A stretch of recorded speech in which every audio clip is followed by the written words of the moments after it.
Discuss गऱ्यौं। हामीले चाहिँ नेपाल राष्ट्र बैंकको उद्देश्य, नेपाल राष्ट्र बैंकका कार्यहरूको बारेमा कुरा गऱ्यौं। त्यस्तै नेपालमा क वर्गका बैंक तथा वित्तीय संस्थाहरूको बारेमा पनि हामीले डिटेलमा छलफल गऱ्यौं। त्यस्तै गरी बैंकिङ सेक्टरको अवसर र चुनौतीहरूको बारेमा कुरा गऱ्यौं।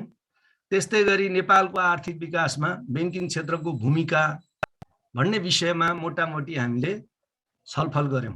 यो एउटा टपिक यसलाई मान्ने हो भने यसबाट केही 2-4 क्वेशनहरू मैले प्रोबेबल क्वेशन, सम्भावित प्रश्नहरू भनेको छु। यो किन भने यो तपाईहरुले गर्नुहोस् भन्नका लागि हो।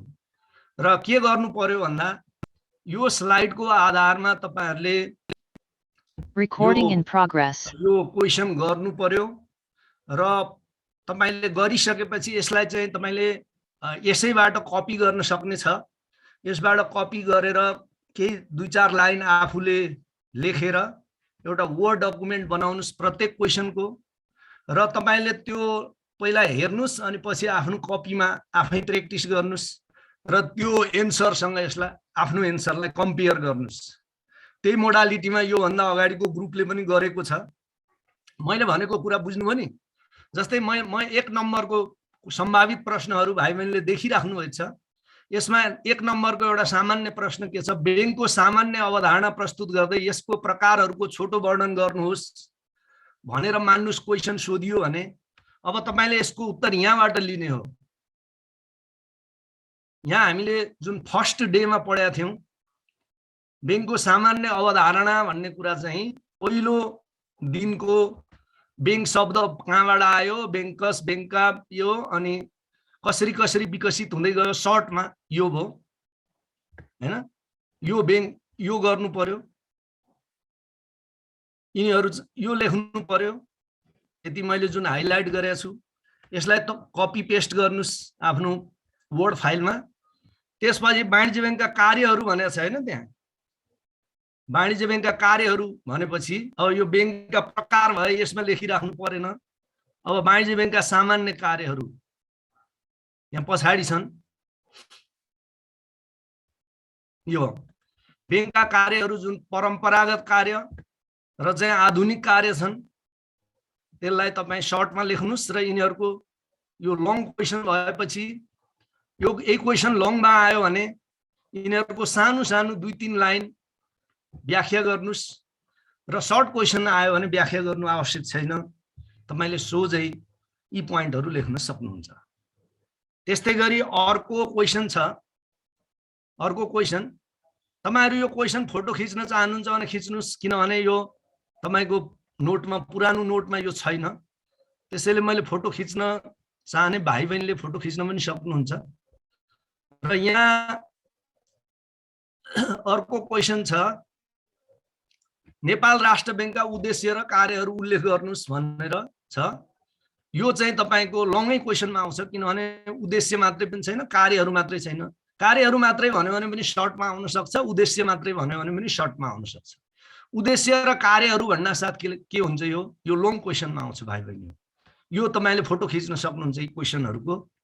र यो क्वेशनको लागि तपाईहरु नेपाल राष्ट्र बैंकका कार्य तथा उद्देश्यको स्लाइडमा जानु पर्यो, त्यो ठाउँमा पुग्नु पर्यो। एकदम सिम्पल छ यो। तपाईहरुलाई होमवर्क पनि हुन्छ। तपाई वर्डमा चाहिँ कपी पेस्ट गर्नु होला र यसको उत्तर बनाउनु होला। जस्तै नेपाल राष्ट्र बैंकका उद्देश्य भन्ने हामीले 4 वटा मुद्दा छलफल पनि गरेका थियौं। यी 4 वटा मुद्दा हुन् र नेपाल राष्ट्र बैंकको काम, कर्तव्य र अधिकार भनेका यी 10-11 वटा मुद्दा यी हुन्। यिनलाई कपी पेस्ट गरेर तपाई वर्ड फाइल बनाउनुस् र के गर्नुस्, तपाई त्यसलाई चाहिँ सेभ गरेर राख्नुस् अनि आफू त्यसको उत्तर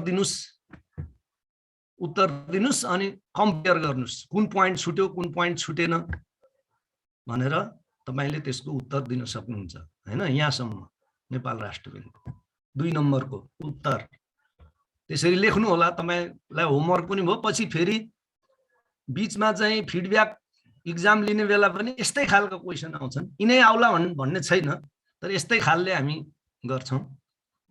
त्यस्तै गरी अर्को क्वेशन दिया छु मैले, model question. Just model question हो तपाईहरुको सुविधाको लागि। नेपालमा क वर्गका बैंकले कार्य गर्ने कार्यहरू लेख्नुस् भन्यो भने ती 24-25 वटा पोइन्ट। अब त्यसलाई त मैले देखाइराख्नु पर्दैन, यहाँ छ। तै पनि यो चाहिँ यी जुन कार्य छन्, हिजो पनि मैले एकजना भाइलाई भनेको थिएँ, यी कार्यहरू चाहिँ तपाईको यो बैंक तथा वित्तीय संस्थाले गर्ने कार्य अन्तर्गत ए क्लासको बैंक तथा वित्तीय संस्थाले गर्ने 25 वटा कार्य यहाँ उल्लेखित छन्। कानुनमा 26 वटा पनि छ, तर त्यहाँ मिलाएर कर्जाहरूलाई एक ठाउँमा, डिपोजिटहरूलाई एक ठाउँमा गरेर सजिलो बनाएर यो लेखेको हो। कानुनको हुबहु लेख्न थाल्नु भने तपाईँ भ्याउनुहुन्न, त्यो कारणले यो सजिलो बनाएको हो। त यसमा अझ सजिलो बनाउन सक्ने चान्स छ भने पनि तपाईसँग त्यो सिप छ भने तपाईँ गर्न सक्नुहुन्छ। 25 वटा बुँदामा चाहिँ तपाईँ यसलाई लेख्न सक्नुहुन्छ, हैन? लेख्नुस् र प्र्याक्टिस गर्नुस्। त्यसै गरी अर्को क्वेसन छ, नेपालमा बैंक तथा वित्तीय संस्थाको वर्गीकरण कसरी गरिएको छ, यसका आधारहरू उल्लेख गर्नुहोस्। अब यो हिजै हामीले छलफल गरेको हो। अब यसमा त्यहाँ स्लाइडमा पनि छँदैछ, हैन? क ख ग घ इन्फ्रास्ट्रक्चर बैंक, कोअपरेटिभ बैंक भनेर तपाईले लेख्नु पर्यो। त्यसपछि आधारहरू के हुन्? 4 वटा आधार छन्, हैन? पुँजीको आधार छ, कार्यक्षेत्रको आधार छ, समयावधिको आधार छ, कार्य प्रकृतिको आधार छ। यी 4 वटा यो टेबलबाट यिनीहरू लेख्नुस् र यिनीहरूको पुँजी कति कति चाहिने, यही पुँजी कति कति चाहिने सर्टमा लेख्नुस्। व्यापार व्यवसायको प्रकृति यही हो। कार्यक्षेत्र देशभर कि प्रदेश हो, अहिले सजिलो छ। अब छोटो अवधि, लामो अवधि, मध्यम अवधि, सामूहिक कर्जा, यी लेख्नु भने यसको पनि एन्सर बन्छ। यसलाई तपाईले प्याराग्राफ रूपमा या पोइन्ट रूपमा पनि लेख्न सक्नुहुन्छ। त्यस्तै अन्तिम एउटा तपाईलाई दिएको क्वेसन छ, नेपालको आर्थिक विकासमा बैंकिङ क्षेत्रको भूमिका वर्णन गर्नुहोस्। हिजो हामीले एकदम डिटेलमा मैले यो कुराहरू तपाईलाई भनेको थिएँ। यिनै पोइन्टहरूलाई सामान्य 1-2 लाइनमा लेख्ने प्रयास गर्नुस्। सम्भवतः मैले कुनै फिडब्याक एक्जाममा यो क्वेसन पनि दिन्छु र तपाईको एन्सरहरू मैले हेर्न त के कसो हुन्छ, म चाहिँ तपाईलाई पेनकै रूपमा फिडब्याक दिन्छु। यसरी चाहिँ अहिलेसम्म पढेको एउटा मेजर, यो आजसम्म पढेको चिज के हो भने मेजर एउटा जनरल बैंकिङको कुरा हो आजसम्म पढेको चिज। अब हामी चाहिँ नयाँ तपाईको टपिकतिर जाँदैछौँ। नयाँ टपिकमा जानुभन्दा अगाडि केही कुरा यहाँ यही सम्बन्धमा राख्नु भएको छ कि हेरौँ। सर, बैंकिङ व्यवसाय र बैंकिङ क्षेत्र फरक विषय हो कि एउटै हो? यसको चुनौती भन्यो भने बैंकको नै लेख्ने। यस, यो एउटै चिज हो। बैंकिङ व्यवसायको चुनौती र बैंकिङ क्षेत्रको चुनौती भन्यो भने एउटै हो। यो को हो? उर्मिला दाहालले लेख्नुभएको छ। अर्को चाहिँ बैंकिङ सेक्टरको प्रब्लम भनिदिनु प्लिज सर। बैंकिङ सेक्टरका प्रब्लम धेरै छन्। अब यहाँ पछिल्ला क्लासहरुमा पनि त्यो आउँछ, अहिले नहात्तिनुस्। त्यसपछि तपाईलाई एकदम सजिलो होला, धेरै हामी कुरा गर्छौं यसमा। अहिले 1-2 वटा प्रब्लम भनेर मात्रै साध्य छैन। अर्को चाहिँ त्यसको लागि यो नोट पठाउनु पर्यो। यस, म आज भनिदिन्छु। यो नोट पठाइसकेको छ। केही कुराहरू त्यो अलि पुरानो छ। तपाईहरुलाई यो कोर्स कम्प्लिट गरिसकेपछि पुरै अपडेटेड नोट पनि आउँछ मेलमा। अहिले चाहिँ इन्स्टिट्युटले पठाउँछ। त्यसमा केही कुरा अपडेट नभएका हुन सक्छन् भाइ बहिनी। म भनिदिन्छु, आजै पठाउनुहुन्छ उहाँहरूले, तपाईहरुलाई पठाइदिनुहुन्छ, त्यहाँ छँदै छ। अर्को चाहिँ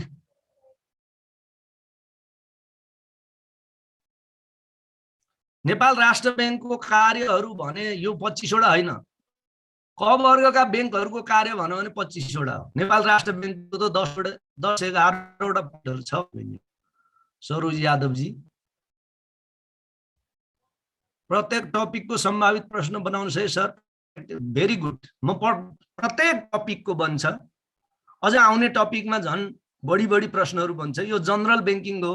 धेरै भाइ बहिनीलाई थाहा पनि भइसक्यो हुनाले यसमा धेरै छैन। यिनीहरू सबै 10 मार्कका हुन्।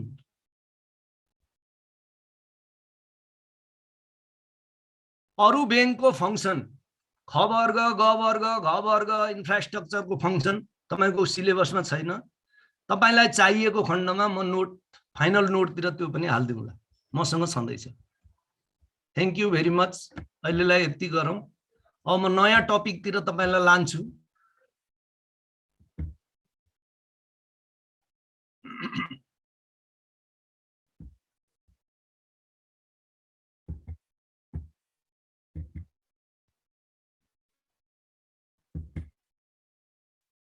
अब हामी नयाँ टपिक अन्तर्गत आज चाहिँ एउटा रेमिटान्स कारोबार भन्छन् अंग्रेजीमा, नेपालीमा यसलाई विप्रेषण कारोबार भन्छन्। यसको बारेमा हामी डिटेलमा डिस्कस गर्छौं। मैले कतिपय भाइ बहिनीलाई हिजो अस्तितिर रोकेको थिएँ कि पख्नु विप्रेषण पढाउँदा म यो कुराहरू भन्ने छु भनेर कतिपय क्वेशनहरूको एकछिन रुक्नु। विप्रेषणको क्लासमा हामी यो विषयमा छलफल गर्नेछौं भनेर भनेको थिएँ। विप्रेषण सम्बन्धी कुनै पनि कुरा र चाहिँ यहाँ मैले भनेका कुनै पनि शब्दहरूको तपाईँ कन्फ्युजन भयो भने तुरुन्तै च्याट बक्समा लेख्नु होला, किनभने आज तपाईले राख्ने क्वेरीहरू एउटा विप्रेषणसँग सम्बन्धित छ भने अर्को कोषमा आधारित र गैर कोषमा आधारित कारोबारहरू। यसरी हामी फन्डेड र नन फन्डेड कारोबारको अलग्गै क्लास लिन्छौं भाइ बहिनी हो भनेर मैले कतिपय सर्टमा भनेको थिएँ तपाईहरुका क्वेरीहरूको उत्तर भने। आज कोषमा आधारित र गैर कोषमा आधारित कारोबारहरूको हामी डिटेलमा छलफल गर्छौं र फन्डेड र नन फन्डेड कारोबार सम्बन्धी कुनै पनि भाइ बहिनीहरूको जिज्ञासा भएमा आजको सेसनमा हामी डिस्कस गर्छौं हैन। आज हामी चाहिँ मोस्टली चाहिँ तपाईको रेमिटान्स भनेको विप्रेषण र अर्को कोषमा आधारित र गैर कोषमा आधारित कारोबार, यी दुईटा मेन टपिक हुन् तपाईको सिलेबसको। यो सबैमा बराबर छ। यो नेपाल बैंकमा पनि छ, कृषि विकास बैंकमा पनि छ, राष्ट्रिय वाणिज्य बैंकमा पनि छ, सायद यो नेपाल राष्ट्र बैंकमा पनि छ। त्यसैले अब हामी विप्रेषण कारोबारको विषयमा सबभन्दा पहिला कुरा गर्छौं। विप्रेषण कारोबार के हो? अब पहिला त्यसबाट सुरु गरौँ। मैले पहिलो दिन भाइ बहिनीलाई बैंकिङ पढाउँदाखेरि पहिलो दिनमा बैंकका जनरल बैंकिङ हामीले डिस्कस गर्दा त्यहाँ चाहिँ बैंकका परम्परागत कार्य ट्रेडिसनल फंक्सन र चाहिँ आधुनिक कार्य मोडर्न फंक्सन को विषयमा कुरा गरेका थिएँ। अब भाइ बहिनीलाई म परम्परागत कार्यहरू सम्झाउन गइराखेको छु। यो त भाइ बहिनीलाई कन्ठै भएको कुरा हो। पहिलो एउटा डिपोजिट स्वीकार गर्ने, निक्षेप स्वीकार गर्ने, दोस्रो कर्जा प्रवाह गर्ने, तेस्रो विप्रेषण कारोबार गर्ने भन्ने थियो। त्यस्तै चौथो लकर सञ्चालन गर्ने थियो र तपाईको चाहिँ अर्को कोषमा र गैर कोषमा आधारित कारोबार गर्ने भन्ने टाइपका ट्रेडिसनल फंक्सन थिए बैंकका हैन। अनि त्यहाँ एलसी बैंक ग्यारेन्टीको पनि हामीले सामान्य कुराकानी गरेका थियौं हैन। एलसी बैंक ग्यारेन्टीको त हामी आज छुन्छौं मात्रै, भोलि पर्सितिर एउटा फुल क्लास एलसी र बैंक ग्यारेन्टीको हुन्छ, त्यो पनि पुग्दैन होला, दुईटा क्लास लाग्छ। अब म विप्रेषण कारोबार किन मैले यो ट्रेडिसनल फंक्सन सम्झाइराखेको छु त भने यो विप्रेषण कारोबारको परिचय दिँदा या त्यसको परिभाषा गर्दा एउटा के लेख्न सकिन्छ त? विप्रेषण कारोबार वाणिज्य बैंकहरूको एउटा प्रमुख र परम्परागत कार्य हो भनेर लेख्न सकिन्छ। किनभने विप्रेषण कारोबारलाई हामीले परम्परागत कार्य अन्तर्गत पहिलो सेसनतिर डिस्कस गरेका थियौं। त्यो डिस्कसनको आधारमा पनि विप्रेषण भनेको के हो त भने यो वाणिज्य बैंकहरूले गर्ने एउटा प्रमुख परम्परागत कार्य रहेछ हैन। सिम्पल परिभाषा, जसरी डिपोजिट एक्सेप्ट गरिन्छ, जसरी कर्जा प्रवाह गरिन्छ, जसरी फन्डेड कोषमा आधारित र गैर कोषमा आधारित कारोबारहरू सञ्चालन गरिन्छ, त्यसै गरी विप्रेषण पनि के रहेछ? बैंकहरूको एउटा प्रमुख तर परम्परागत कार्य रहेछ।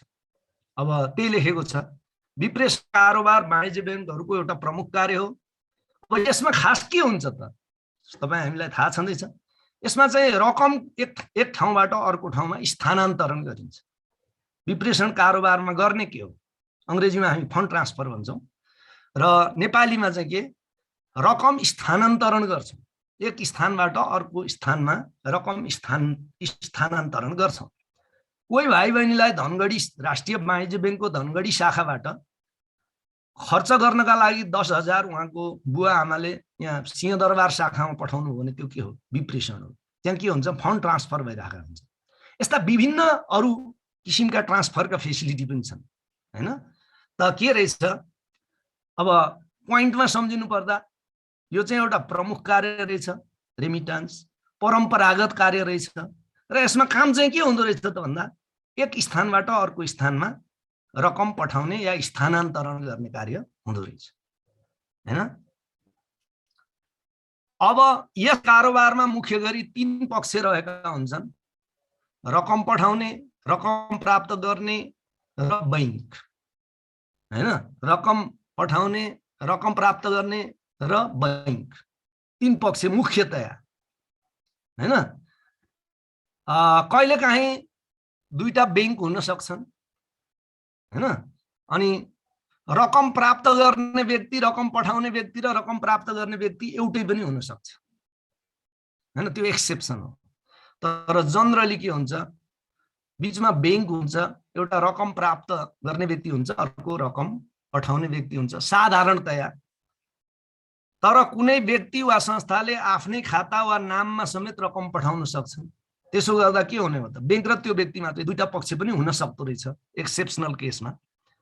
बैंकलाई यस कारोबारबाट कमिसन प्राप्त हुन्छ। के पाउने त? कसले के पाउने? बैंकलाई कमिसन प्राप्त हुँदो रहेछ। पैसा पठाउने र पैसा प्राप्त गर्ने मान्छेलाई के फाइदा हुँदो रहेछ? रकमको सुरक्षा तथा लागत कम हुँदो रहेछ तिनीहरूको हैन। बैंकहरूले विप्रेषणका विभिन्न सेवाहरू प्रदान गर्छन् जसमा प्रमुख निम्नानुसार छन्। र विप्रेषणका विभिन्न प्रोडक्टहरू छन्, विभिन्न सेवाहरू छन्। विभिन्न सेवा भनेको रेमिटान्स प्रोडक्ट भन्छ अंग्रेजीमा हैन।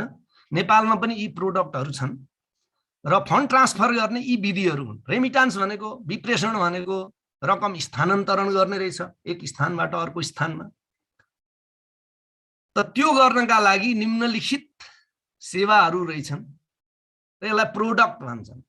बैंकको चाहिँ रेमिटान्स प्रोडक्ट भन्छ। अब पहिलो सेवा र अत्यन्त पहिलेदेखि नै चल्दै आएको एउटा पुरानो सेवा के हो? ड्राफ्ट हो। अब ड्राफ्ट भनेको के हो हैन? अब ड्राफ्ट भनेको के हो भन्यो भने भाइ बहिनीले छोटो उत्तर इन्टरभ्यूमा दियो भने यो रेमिटान्स प्रोडक्ट हो भनेको रकम स्थानान्तरण गर्ने एउटा विधि हो। धेरैवटा विधि छन्, त्यो मध्ये ड्राफ्ट एउटा के हो? विधि हो, परम्परागत विधि हो। र अर्को कुरा पनि छ यसको, ड्राफ्टको डिफिनिसन। भाइ बहिनी एउटा शब्द म तपाईलाई भन्दैछु, तपाईले विनिमय अधिकार पत्र भन्ने सुन्नुभएछ। यो कतिपय नेपाल बैंकको कोर्समा चाहिँ विनिमय अधिकार पत्र भनेको के हो भन्ने टाइपले कुरा भएको छ। त्यहाँ सिलेबसमा त्यो टाइपको छ। त यो ड्राफ्ट पनि एउटा विनिमय अधिकार पत्र हो भाइ बहिनी हो। अब म विनिमय अधिकार पत्र भनेको के हो र त्यो कसरी सञ्चालन हुन्छ भन्ने कुरा चाहिँ तपाईलाई भन्छु। तब तपाईलाई यो सम्झिन सजिलो हुन्छ। यहाँ चाहिँ विनिमय अधिकार पत्रको हाम्रो क्लास हैन, तर विनिमय ड्राफ्टको डिफिनिसन दिँदा यो विनिमय अधिकार पत्र हो भन्ने कुरा भनिसकेपछि विनिमय अधिकार पत्र भनेको के हो भन्ने कुरा हामीले बुझ्नुपर्छ हैन। विनिमय अधिकार पत्र भनेको चाहिँ त्यस्तो वित्तीय साधन हो जसको स्वामित्व चाहिँ दरपीट गरेर परिवर्तन गर्न सकिन्छ। जस्तै चेक पनि एउटा विनिमय अधिकार पत्र हो। यसलाई एकदम गम्भीरता साथ शान्तिपूर्ण तरिकाले सुन्नु होला। जस्तै चेक पनि एउटा विनिमय अधिकार पत्र हो। किन हो भन्दा यो एउटा वित्तीय साधन हो चेक। अनि वित्तीय साधन मात्र भएर भएन, त्यसको स्वामित्व चाहिँ दरपीट गरेर परिवर्तन गर्न सकियोस्। उदाहरणका लागि मान्नुहोस् भाइ सरोज यादवले चाहिँ मेरो नाममा एउटा चेक काट्नुभयो। केशव प्रसाद लम्साल मेरो नाम हो। केशव प्रसाद लम्सालको नाममा 10,000 रुपियाँको चेक काट्नुभयो सरोज यादव भाइले। अब त्यसलाई किन विनिमय पत्र भनेको त भन्दा 2टा तर्क हुन्। एउटा त्यो वित्तीय साधन हो चेक, अर्को चाहिँ त्यसको स्वामित्व अहिले भाइ सरोजले मेरो नाममा काटेपछि त्यसको स्वामित्व मेरो नाममा छ, केशव प्रसाद लम्सालको नाममा। मैले त्यो चेकको पछाडि दरपीठ गरेँ भने त्यसलाई अंग्रेजीमा इन्डोर्समेन्ट भन्छन् भाइ बहिनी हो। दरपीठलाई प्राय चाहिँ इन्डोर्समेन्ट भनेर बुझ्छौँ। दरपीठ भनेको अझै पुरानो शब्द हो। नेपालीमा इन्डोर्समेन्टलाई दरपीठ भन्छन्, त्यही भएर मैले दरपीठै लेखिदिएछु। यसलाई अङ्ग्रेजीमा इन्डोर्समेन्ट भन्छन्। त्यो भनेको के हो भने मैले त्यसको पछाडि लेखेँ यस चेकको रकम कविता बेलबासेलाई दिनु भनेर मैले लेखेँ भने अब मेरो स्वामित्वबाट त्यो चेकको स्वामित्व चाहिँ कविता बेलबासेलाई गयो। क्लियर भयो नि? त्यसलाई त्यही कारणले त्यही प्रक्रियालाई चाहिँ इन्डोर्समेन्ट भन्छन्, दरपीठ भन्छन्। अब विनिमय पत्र चाहिँ त्यस्तो वित्तीय साधन रहेछ जसको स्वामित्व चाहिँ दरपीठको माध्यमबाट अर्को व्यक्तिमा हस्तान्तरण गर्न सकिन्छ। म अर्को उदाहरण दिएर भाइ बहिनीलाई कहिल्यै नबिर्सिने गरी यो विनिमय अधिकार पत्र, जसलाई अङ्ग्रेजीमा निगोसिएबल इन्स्ट्रुमेन्ट भन्छन् भाइ बहिनी, यसको म एउटा उदाहरण दिएर कहिल्यै नबिर्सिने गरी तपाईहरुको दिमागमा यसलाई राख्न चाहन्छु। उदाहरणका लागि मान्नुस् मेरो नाममा एउटा घर जग्गा छ। घर जग्गाको प्रमाण के छ त? लाल पूर्जा छ नि है। घर जग्गाको प्रमाण स्वामित्वको कागज भनेको लाल पूर्जा हो नि नेपालमा। अब मान्नुस् मैले मेरो नामको घर जग्गाको जुन लाल पूर्जा छ त्यो चाहिँ जीवन सुनार भाइलाई उहाँको नाममा पछाडितिर यो घर जग्गा जीवन सुनारजीले लिनु भनेर लेखेर साइन गरिदिएपछि जीवन सुनारको हुन्छ? हुँदैन नि। किन हुँदैन त? त्यो वित्तीय साधन होइन के भाइ बहिनी, हो लाल पूर्जा। तर चेक के हो? वित्तीय साधन हो। अब मैले जीवन भाइको नाममा मेरो घर जग्गा दिनु पर्यो भने त मालपोतमा गएर उहाँकै नाममा पास गरिदिएर अनि लाल पूर्जा बनाउनु पर्छ। त्यसै कारणले घर जग्गा के हो? विनिमय अधिकार पत्र होइन रहेछ। त्यो लाल पूर्जा विनिमय अधिकार पत्र होइन रहेछ। विनिमय अधिकार पत्र हुन दुईटा गुण हुनु पर्दो रहेछ। एउटा त्यो वित्तीय साधन हुनु पर्दो रहेछ, अर्को त्यसको स्वामित्व चाहिँ के दरपीठको माध्यमद्वारा परिवर्तन गर्न सकिँदो रहेछ। जस्तो कि चेकको सकिन्छ, जस्तो कि ड्राफ्टको सकिन्छ। जस्तै जीवन सुनार भाइको नाममा ड्राफ्ट आएको थियो, जस्ट फर एक्जाम्पल आएको रहेछ पर्वत, राष्ट्रिय वाणिज्य ब्याङ्कको पर्वत शाखाबाट आएको रहेछ। र अब जीवन सुनार भाइले चाहिँ त्यो ड्राफ्टको पछाडितिर यदि त्यो डिमान्ड ड्राफ्ट हो भने यस ड्राफ्टको रकम केशव प्रसाद लम्साललाई दिनु भनेर साइन गरिदिनु हो भने त्यो ड्राफ्ट पनि के हुन्छ त? मेरो स्वामित्वमा आउँछ भाइ बहिनी। त्यसै कारणले त्यसलाई के भनेको हो? विनिमय पत्र भनेको हो। र ड्राफ्टको सबभन्दा राम्रो परिभाषा यो हो। ड्राफ्ट के हो? एउटा चाहिँ रकम स्थानान्तरणको वित्तीय साधन हो, जो चाहिँ के हो? विनिमय अधिकार पत्र हो। चेकको परिभाषामा पनि त्यो लेख्न सक्नुहुन्छ। चेक पनि के हो? विनिमय अधिकार पत्र हो। तर चेक विप्रेषणको साधन होइन जनरली, त्यही कारणले यहाँ आएको छैन। विप्रेषणको साधनमा पर्दैन चेक। तर के हो? चेक निगोसिएबल इन्स्ट्रुमेन्ट हो। ड्राफ्ट पनि के हो? निगोसिएबल इन्स्ट्रुमेन्ट हो। नेपालमा मात्रै चेक र ड्राफ्टलाई अलग अलग गरेको छ भाइ बहिनी। विदेशतिर यो ड्राफ्टलाई पनि चेकै भनिन्छ। अब अमेरिकामा त चेक भन्नु भने करेन्सी नोटलाई चाहिँ भन्छ, जुन US डलर छ नि, त्यो हरियो डलरलाई चाहिँ चेक भन्छ हैन। हामी जसलाई रुपियाँ भन्छौँ, करेन्सी भन्छौँ, त्यसलाई चाहिँ चेक भन्छ। त यो ड्राफ्ट र चेकलाई इन्टरचेन्जेबली पनि प्रयोग गरिन्छ ब्याङ्कहरुमा। त ड्राफ्ट के रहेछ त? एउटा विप्रेषणको साधन रहेछ। किन? यसबाट रकम एक स्थानबाट अर्को स्थानमा पठाइदो रहेछ। एक दोस्रो के रहेछ? यसको स्वामित्व चाहिँ दरपीठ गरेर परिवर्तन गर्न सकिँदो रहेछ। त्यस्तै कुरा लेखेको छ भाइ बहिनीहरु। जस्तै ड्राफ्टको परिचयमा तपाईले लेख्ने भाषा हो यो, तपाईले लेख्ने स्ट्यान्डर्डको भाषामै लेखिएको छ नोट। यो मेरो भाषा होइन, तपाईलाई फिट हुने टाइपको भाषा हो हैन। जस्तै ड्राफ्ट, ग्राहकले ब्याङ्कको कार्यालयमा रकम जम्मा गरेपछि ब्याङ्कले ड्राफ्ट जारी गर्छ, अत्यन्त सरल। जस्तै जीवन भाइको नाममा जीवन भाइको बुवाले ड्राफ्ट बनाउनु पर्यो भने बुवा ब्याङ्कमा जानुहुन्छ र ड्राफ्ट बनाइदिनुस् भनेर रिक्वेस्ट गर्नुहुन्छ, अनि ब्याङ्कले ड्राफ्ट जारी गर्ने हो जीवन भाइको नाममा। यो एउटा विनिमय अधिकार पत्र हो। मैले एकदम डिटेलमा भाइ बहिनीलाई सम्झाएँ हो। यो एउटा विनिमय अधिकार पत्र हो जसको स्वामित्व दरपीठ गरी परिवर्तन गर्न सकिन्छ। ड्राफ्ट जारी गरेपछि ब्याङ्कले उक्त ड्राफ्ट रकम प्राप्त गर्ने व्यक्तिको ब्याङ्क मार्फत सम्बन्धित व्यक्तिलाई पठाइदिन्छ। आइदर ब्याङ्क आफैले पनि पठाइदिन्छ, तपाईले रिक्वेस्ट गर्नु भने पोस्टल चार्ज लिन्छ, उनले कुरियरको चार्ज लिन्छ। जस्तै अघिकै केसमा जीवन बाबुको बुवाले चाहिँ त्यो ड्राफ्ट पठाउने दुईटा बाटा भए। एउटा बैंकलाई नै भनिदिनुहुन्छ तपाईहरु आफै पठाइदिनुस् यो ठेगानामा भन्नुहुन्छ भने बैंकले कुरियर या पोस्टल सर्भिसबाट हुलाकबाट चाहिँ त्यसलाई जीवन भाइको ठेगानामा पठाइदिन सक्छ। खाली कुरियर चार्ज र पोस्टल चार्ज लिन्छ एक। अर्को जीवन भाइको बुवा आफैले नै त्यसलाई बुझेर हुलाकबाट या कुरियरबाट ड्राफ्ट पठाइदिन सक्नुहुन्छ। त्यही भनेको हो यो। बैंकले उक्त ड्राफ्ट रकम प्राप्त गर्ने व्यक्तिको बैंक मार्फत सम्बन्धित व्यक्तिलाई पठाइदिन सक्छ वा ड्राफ्ट जारी गर्न अनुरोध गर्ने व्यक्तिलाई हस्तान्तरण गर्छ। हैन, भेरी सिम्पल, कुनै गाह्रो कुरा छैन, लेख सजिलो भाषा छ यो। सम्बन्धित कार्यालयमा पेश गरेपछि यसको भुक्तानी गरिन्छ। अब जीवन भाइले त्यो ड्राफ्ट चाहिँ राष्ट्रिय वाणिज्य बैंकको सिंहदरबार शाखाबाट भुक्तानी हुने गरी खिचिएको छ भने उहाँले त्यो ड्राफ्ट लिएर सिंहदरबार शाखामा जानुभयो भने यसको भुक्तानी हुन्छ। उहाँले अरु कसै साथी भाइ अर्को व्यक्तिलाई इन्डोर्स गर्यो भने पनि के हुन्छ, त्यो इन्डोर्स गरिएको व्यक्तिलाई भुक्तानी हुन्छ। यही हो सिम्पल तपाईले जाँचमा लेख्न सक्ने ड्राफ्टको परिभाषा। धेरै लम्बा चौडा फेरि भ्याइँदैन हैन। यो ड्राफ्ट हो। हामी के छलफल गर्दैछौँ? हामी छलफल गर्दैछौँ विप्रेषणका साधनहरू। विप्रेषण भनेको रकम ट्रान्सफर गर्ने रहेछ, रकमलाई एक स्थानबाट अर्को स्थानमा स्थानान्तरण गर्ने रहेछ। त्यो गर्न प्रयोग हुने एउटा साधन के रहेछ? ड्राफ्ट रहेछ।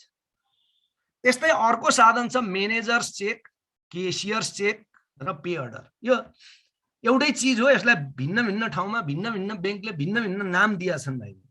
म्यानेजर चेक भन्नुस्, केसियर्स चेक भन्नुस्, पे अर्डर भन्नुस्, यो एउटै चीज हो।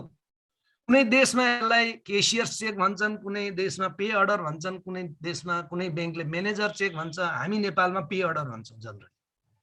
त यो पनि के रहेछ? एउटा तपाईको रकम स्थानान्तरण गर्ने साधन रहेछ। यो भुक्तानीको साधनमा पनि आउँछ। यो म्यानेजर्स चेक, केसियर्स चेक र पे अर्डर चाहिँ भुक्तानीको साधन भन्ने हेडिङमा पनि आउँछ।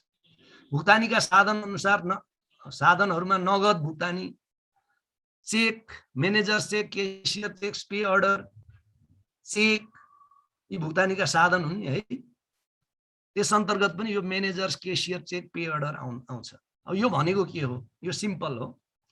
यस प्रकारको चेक एउटै शहरमा भुक्तानी हुने रकमका लागि बैंकले जारी गर्छ। यो किन?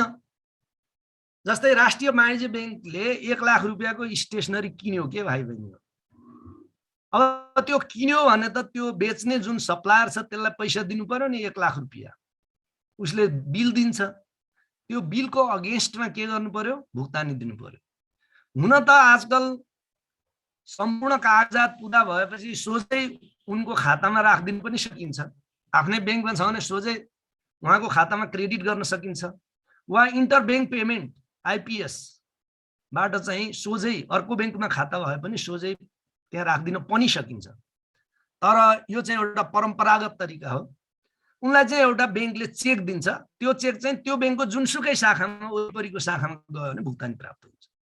त्यसलाई भन्छ म्यानेजर्स चेक, केसियर चेक्स या यसलाई पे अर्डर भन्छन्। यहाँ मैले लेखेको छु, यस प्रकारको चेक एउटै शहरमा भुक्तानी हुने रकमको लागि बैंकले जारी गर्छ। जस्तै काठमाडौँ भित्र भुक्तानी हुनेछ, राष्ट्रिय वाणिज्य बैंक केन्द्रीय कार्यालयले स्टेशनरी किन्यो जस्ट फर एक्जाम्पल 1 लाख रुपैयाँको। अब पेमेन्ट दिने बेला के दियो? एउटा म्यानेजर्स चेक दियो कि त्यो चाहिँ काठमाडौँ जिल्ला या भक्तपुर भेली भित्र जहाँसुकै लगेर तपाईँ पेश गर्नुहोस्, पेमेन्ट पाउनुहुन्छ। त्यसैलाई भन्छन् म्यानेजर्स चेक, केसियर चेक र पे अर्डर। यहाँ मैले लेखिदिएको छु, वस्तु तथा सेवाको भुक्तानी दिन, कर्मचारीहरूको सानातिना खर्चहरूको भुक्तानी दिन यसको प्रयोग गरिन्छ। जस्तै टिएडीएहरू दिन, टिएडीएका बिलहरू दिन हैन, हवाईजहाजको टिकट किन्नका लागि, अनि सानातिना स्टेशनरीहरू किन्नका लागि, सानोतिनो सर्भिस, इलेक्ट्रिसियनको सर्भिस लिनुपर्छ, कहिले कहिले प्लम्बरको सर्भिस लिनुपर्छ। त्यस्ता चिजका लागि म्यानेजर्स चेक या भन्नुस् केसियर्स चेक या पे अर्डर भन्नुस्, यसलाई प्रयोग गरिन्छ हैन। र ठ्याक्कै तपाईले जाँचमा लेख्ने जति मात्रै मैले यहाँ चाहिँ नोटमा तपाईलाई दिएको छु।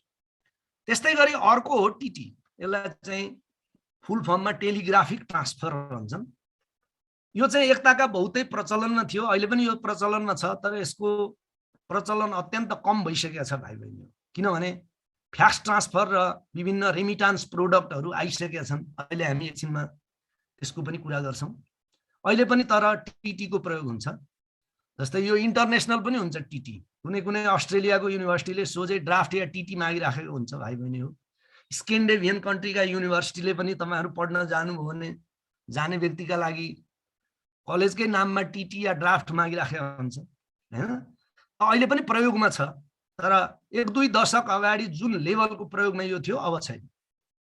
त टेलिग्राफिक ट्रान्सफर भनेको के हो त? टिटी। यसमा अनुरोधकर्ताले रकम जम्मा गरेपछि बैंकले टेलिफोनको माध्यमले रकम ट्रान्सफरको सूचना पठाउँछ। यसमा विशेष कोड रहेको हुन्छ। अब म अघिकै जीवन भाइकै उदाहरण दिएर यसलाई प्रष्ट पारौँ। ड्राफ्टको जस्तै मान्नुस्, अब ड्राफ्टलाई त अब बनाउनु पर्यो, फेरि हुलाकबाट पठाउनु पर्यो, टेक्स टाइम 7 दिन 8 दिन लाग्ला। पर्वत, यदि पर्वत हो भने, आई डोन्ट नो कहाँ हो, मैले उदाहरण मात्रै दिए है, जीवनको घर पर्वत हो भनेर, जस्ट फर एक्जाम्पल हो। त पर्वतदेखि काठमाडौँ आउन 2-4 दिन लाग्यो, टाइम लाग्यो नि त। त जीवन भाइको बुवाले भन्न सक्नुहुन्छ, हैन मेरो छोरोको लागि टिटी पठाइदिनुहोस् भन्यो भने के गर्छन् त? जीवन भाइको बुवाले जति रकम पठाउने हो टिटीको रकम जम्मा गर्नुहुन्छ, बैंकको लाग्ने कमिसन जम्मा गर्नुहुन्छ। त्यसपछि के हुन्छ कि त्यो बैंकले एउटा मेसेज बनाउँछ जसमा कोड हालिन्छ, र त्यो चाहिँ टेलिफोन अफिसबाट आवाबाट, पहिला आकाशवाणी भन्थ्यो, टेलिफोन अफिसबाट त्यो कोड मेसेज, त्यहाँ 2टा कोड हुन्छन् भाइ बहिनी हो। त्यहाँ चाहिँ त्यो जुन नेपालीमा अक्षर अङ्क लेखिन्छ त्यसको पनि कोड हुन्छ, र त्यो रकमको पनि कोड हुन्छ। 2 किसिमको कोड, एउटा न्युमेरिक कोड हुन्छ, अर्को चाहिँ अल्फा न्युमेरिक कोड भन्ने हुन्छ। अहिले यसको प्रचलन अत्यन्त कम भइसकेको छ। एउटा किताब हुन्छ कोड बुक भन्ने, त्यसबाट तपाईको जस्तै जीवन सुनारलाई रु 10,000 दिनु भन्ने हो भने त्यो पहिला नेपालीमा लेख्ने, जीवन सुनारलाई रु 10,000 दिनु भनेर लेख्ने, अनि त्यो एउटा किताब हुन्छ कोड बुक। जीवनको के छ, सुनारको के छ, 10,000 को के छ, भुक्तानीको के छ, दिनुको के छ, अर्कै अर्कै वर्ड हुन्छ। त्यो वर्ड विशेष कोड हालिन्छ त्यसमा, नत्र भने आवाको अपरेटरलाई थाहा हुन्छ नि त, तपाईको पर्वतको अपरेटरलाई पनि थाहा हुन्छ, यहाँ सुन्दाराको अपरेटरलाई पनि थाहा हुन्छ। त्यसै कारणले विशेष कोड हालिन्छ, र विशेष कोड हालेर टेलिफोन अफिस मार्फत पठाउने यो थियो हैन। अनि त्यसपछि तपाईको चाहिँ नि अब यहाँ सिंहदरबार शाखाले डिकोड गर्छ, उसँग पनि कोड बुक हुन्छ, उसले पठाएको कोड मेसेजलाई डिकोड गर्छ, र जीवन भाइको यहाँ ठेगाना जहाँ हो त्यहाँ एउटा सूचना पठाउँछ, र जीवन भाइ त्यो सूचना लिएर गएपछि तुरुन्तै यसको भुक्तानी हुन्छ। यो अत्यन्त बढी प्रयोग हुने साधन थियो, तर यसको प्रयोग अत्यन्त कम भइसकेको छ हाल। किन कम भयो? मोस्टली यो फ्याक्स ट्रान्सफरले गर्दा। बैंकहरुमा फ्याक्स आयो, अब त फ्याक्स ट्रान्सफर पनि पुरा पुरानो भइसक्यो भाइ बहिनी हो, एबीबीएसले सबै काम गरिरहेको छ। अब यो फ्याक्स ट्रान्सफर भनेको चाहिँ टिटी नै हो, तर यहाँ टेलिफोन अफिसको प्रयोग गरिँदैन, फ्याक्स मेसिनको प्रयोग गरिन्छ। र त्यस्तो खालको फन्ड ट्रान्सफर गर्ने विधिलाई के भन्दो रहेछ? फ्याक्स ट्रान्सफर हुन्छ। अब यहाँ मैले त्यही लेखिदिएको छु, यो टेलिग्राफिक ट्रान्सफरकै अर्को रूप हो। यसमा सूचना फ्याक्स मार्फत प्रेषित गरिन्छ। टिटीमा चाहिँ टेलिफोन अफिस मार्फत गरिन्थ्यो भने फ्याक्स ट्रान्सफरमा चाहिँ के, फ्याक्सको प्रयोग गरेर पर्वतबाट फ्याक्सको सूचना फ्याक्स मेसिनमा हाल्दियो, सिंहदरबारमा फ्याक्सले त्यो यहाँ मेसेज प्रिन्ट गरिदिन्छ, र त्यसको आधारमा भुक्तानी दिने, त्यसलाई भन्छ फ्याक्स ट्रान्सफर। अर्को चाहिँ तपाईको रेमिटान्स या विप्रेषणको साधन के रहेछ? फ्याक्स ट्रान्सफर रहेछ। त्यसै गरी अब अहिले नयाँ अनलाइन ट्रान्सफरहरू, अब त यी सबै फ्याक्स ट्रान्सफर, टेलिग्राफिक, ड्राफ्ट, यिनीहरूलाई सब फितलो कसले बनाइदियो? अनलाइन ट्रान्सफरहरू छ अहिले। जस्तै बैंकहरूका अलावा नेपाल राष्ट्र बैंकको अनुमति लिई विभिन्न रेमिटान्स कम्पनीहरूले आधुनिक सञ्चार प्रविधिको प्रयोग गरी रकम ट्रान्सफर गर्ने गर्छन्। उदाहरणका लागि आरबीबी रेमिट भन्ने राष्ट्रिय वाणिज्य बैंकको प्रोडक्ट छ, आईएमई रेमिट भन्ने ग्लोबल आईएमई बैंकको प्रोडक्ट छ। त्यस्तै गरी तपाईको ईवीएल रेमिट भन्ने पनि छ, जो चाहिँ डोमेस्टिक फन्ड ट्रान्सफरको लागि कृषि विकास बैंकको प्रोडक्ट हो। एनबीएल रेमिट भन्ने पनि छ, नेपाल बैंक लिमिटेडको। यी सबै माथिका कुरालाई यस्ता यी अनलाइन ट्रान्सफरहरूले फिक्का बनाइदियो। अझ अनलाइनलाई पनि एबीबीएसले फिक्का बनाइदिएको छ, तर एबीबीएस के हो? यो चाहिँ रेमिटान्सको साधन होइन, त्यो चेक भुक्तानीतिर जान्छ त्यो, त्यसैले हामीले एबीबीएस देखेको छैन। एबीबीएसको सुविधाले गर्दा रेमिटान्सका प्रोडक्टहरूलाई चाहिँ फितलो बनाइदिएको छ। यस्तै गरी अत्यन्त आधुनिक अर्को प्रक्रिया छ, त्यसलाई स्विफ्ट ट्रान्सफर भन्छ। स्विफ्ट ट्रान्सफर भनेको एउटा सफ्टवेयर हो हैन। त्यो सफ्टवेयर चाहिँ एउटा बेल्जियममा दर्ता भएको सहकारी कोअपरेटिभको अधीनमा छ र त्यो सफ्टवेयरको नाम के हो भने स्विफ्ट हो। त्यसको फुल फर्म चाहिँ society for world wide interbank financial telecommunication. यो कहिलेकाहीँ तपाईहरुलाई इन्टरभ्यूमा पनि सोधिन सक्छ। मैले नेपाल राष्ट्र ब्याङ्कतिर यो इन्ट्री लेभलको एक्जाममा पनि यस्तो आएको देखेको छु। भनेको के रहेछ, एउटा रेमिटान्सको साधन रहेछ, फन्ड ट्रान्सफर गर्ने साधन रहेछ। तर स्विफ्टमा फन्ड ट्रान्सफर मात्रै हुँदैन है, फेरि धेरै अरू कुरा पनि हुन्छ, तर स्विफ्ट फन्ड ट्रान्सफरको लागि पनि प्रयोग गरिन्छ।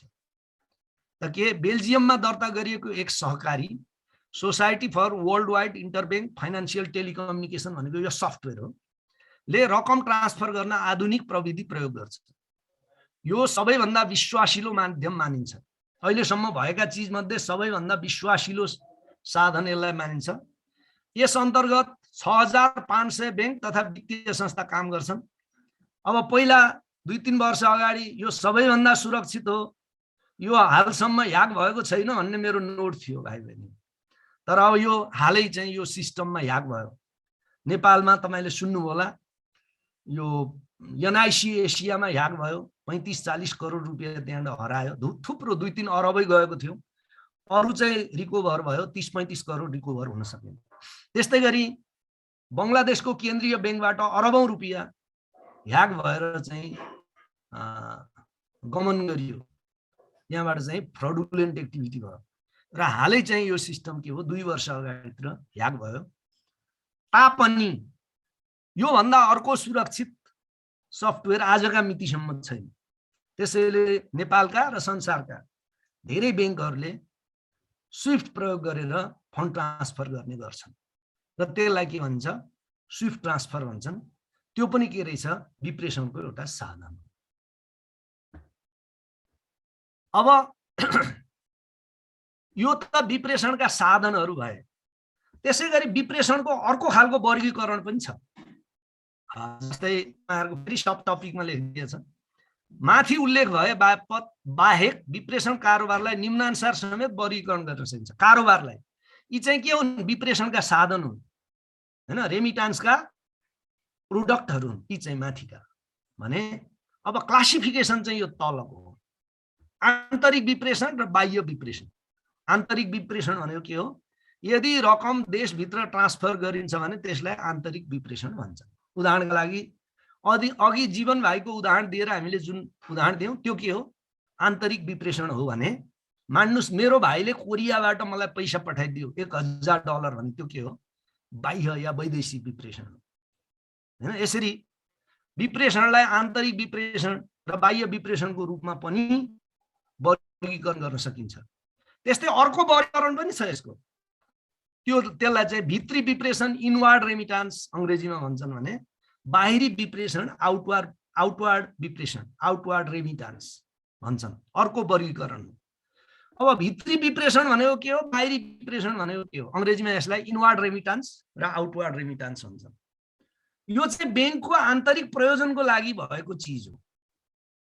जुन ब्याङ्कतिर आउँछ नि रकम त्यो चाहिँ इनवार्ड रेमिटान्स हो। जुन ब्याङ्कले पठाउँछ त्यो ब्याङ्कका लागि के हो, आउटवार्ड रेमिटान्स हो। उदाहरणका लागि अघिकै जीवन भाइकै उदाहरण, राष्ट्रिय वाणिज्य ब्याङ्कको पर्वत शाखाबाट जीवन भाइको बुवाले 10,000 को ड्राफ्ट पठाउनु भयो सिंहदरबारबाट भुक्तानी हुने गरी भने पर्वत शाखाको लागि के हो, आउटवार्ड हो भने सिंहदरबार शाखाको लागि के हो, इनवार्ड रेमिटान्स हो। त्यसै गरी यो इन्टरब्याङ्क पनि हुन सक्छ। फेरि नेपाल ब्याङ्क लिमिटेड भन्नुस् ताप्लेजुङ शाखाले राष्ट्रिय वाणिज्य ब्याङ्क बझाङ शाखालाई रकम पठायो भने राष्ट्रिय वाणिज्य ब्याङ्क बझाङ शाखाको लागि त्यो इनवार्ड रेमिटान्स हो। नेपाल ब्याङ्क लिमिटेड ताप्लेजुङको लागि के हो, आउटवार्ड रेमिटान्स हो। जतातिर रकम फ्लो हुन्छ त्यो ब्रान्च या त्यो अफिसको लागि त्यो इनवार्ड रेमिटान्स हो। जहाँबाट रकम फ्लो हुन्छ त्यसको लागि त्यो ब्याङ्क या ब्रान्चको लागि के हो, आउटवार्ड रेमिटान्स। त यति हो भाइ बहिनी हो रेमिटान्सको कुरा।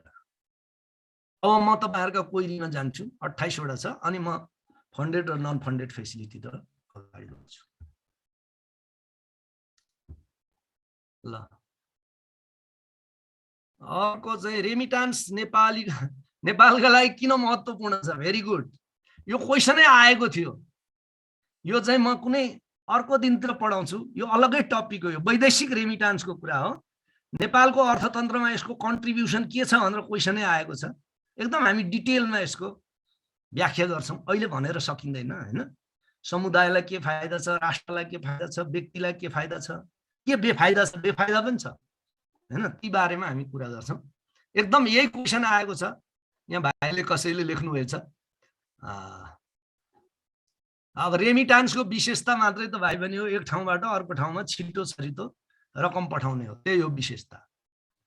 अर्को चाहिँ नेपालको आर्थिक विकासमा विप्रेषणको योगदान बढाउन के गर्नुपर्छ, यो पछि कुरा गर्छौँ।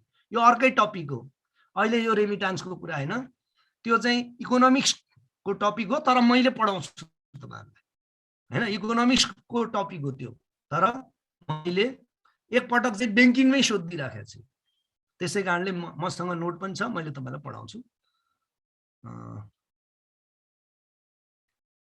सर केसियर चेक जुन ब्रान्चमा गएर यस नजिकैको जुनसुकै ब्रान्चबाट सो बैंकबाट केसियर चेकको भुक्तानी तपाई प्राप्त गर्न सक्नुहुन्छ।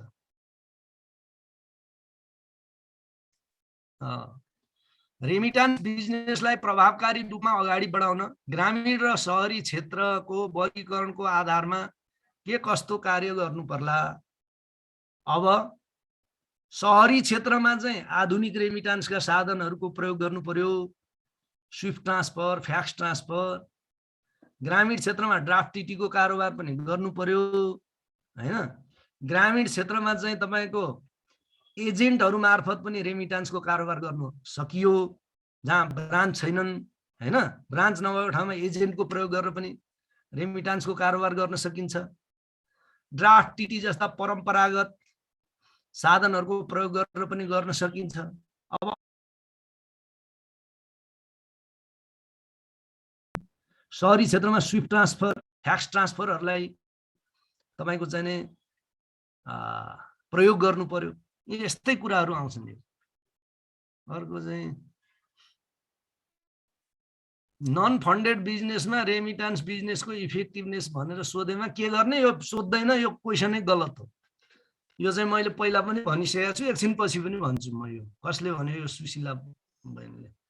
विप्रेषणको सकारात्मक र नकारात्मक कुरा यो टपिकको कुरा हैन, वैदेशिक विप्रेषणको।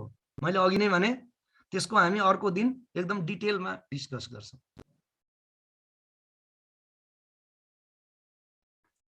चेक र ड्राफ्टको 2-3टा डिफरेन्स भनिदिनु भन्नुहुन्छ। एउटा डिफरेन्स त के हो? चेक चाहिँ तपाईको सम्बन्धित बैंकमा खाता भएका व्यक्तिको नाममा इस्यु गरिन्छ बैंक। ड्राफ्ट चाहिँ खाता नहुने व्यक्तिको नाममा पनि गर्न सकिन्छ, तर खाता नभएको व्यक्तिको नाममा ड्राफ्ट इस्यु गर्न सकिन्छ, चेक इस्यु गर्न सकिँदैन। एउटा फरक त्यो। सामान्यतया के हो त? ड्राफ्ट फन्ड ट्रान्सफरको लागि प्रयोग हुन्छ भने चेक चाहिँ के को लागि हुन्छ? पेमेन्टको लागि हुन्छ। हुन त फन्ड ट्रान्सफरको लागि पनि हुन्छ अहिले, तर त्यो मूल उद्देश्य त्यो हैन। चेकको उद्देश्य पेमेन्ट गर्ने हो, ड्राफ्टको उद्देश्य के हो? रकमान्तर गर्ने। एउटा चाहिँ चेक चाहिँ हामीसँग खाता भएको व्यक्तिको नाममा बैंकले इस्यु गर्छ भने ड्राफ्ट चाहिँ खाता नभएको व्यक्तिले पनि रिक्वेस्ट गर्यो भने तपाईले ड्राफ्ट बनाउन सक्नुहुन्छ हैन। तर यी दुवै के हुन्? नेगोसिएबल इन्स्ट्रुमेन्ट हो। यी यति दुईटा फरक हो भाइ बहिनी।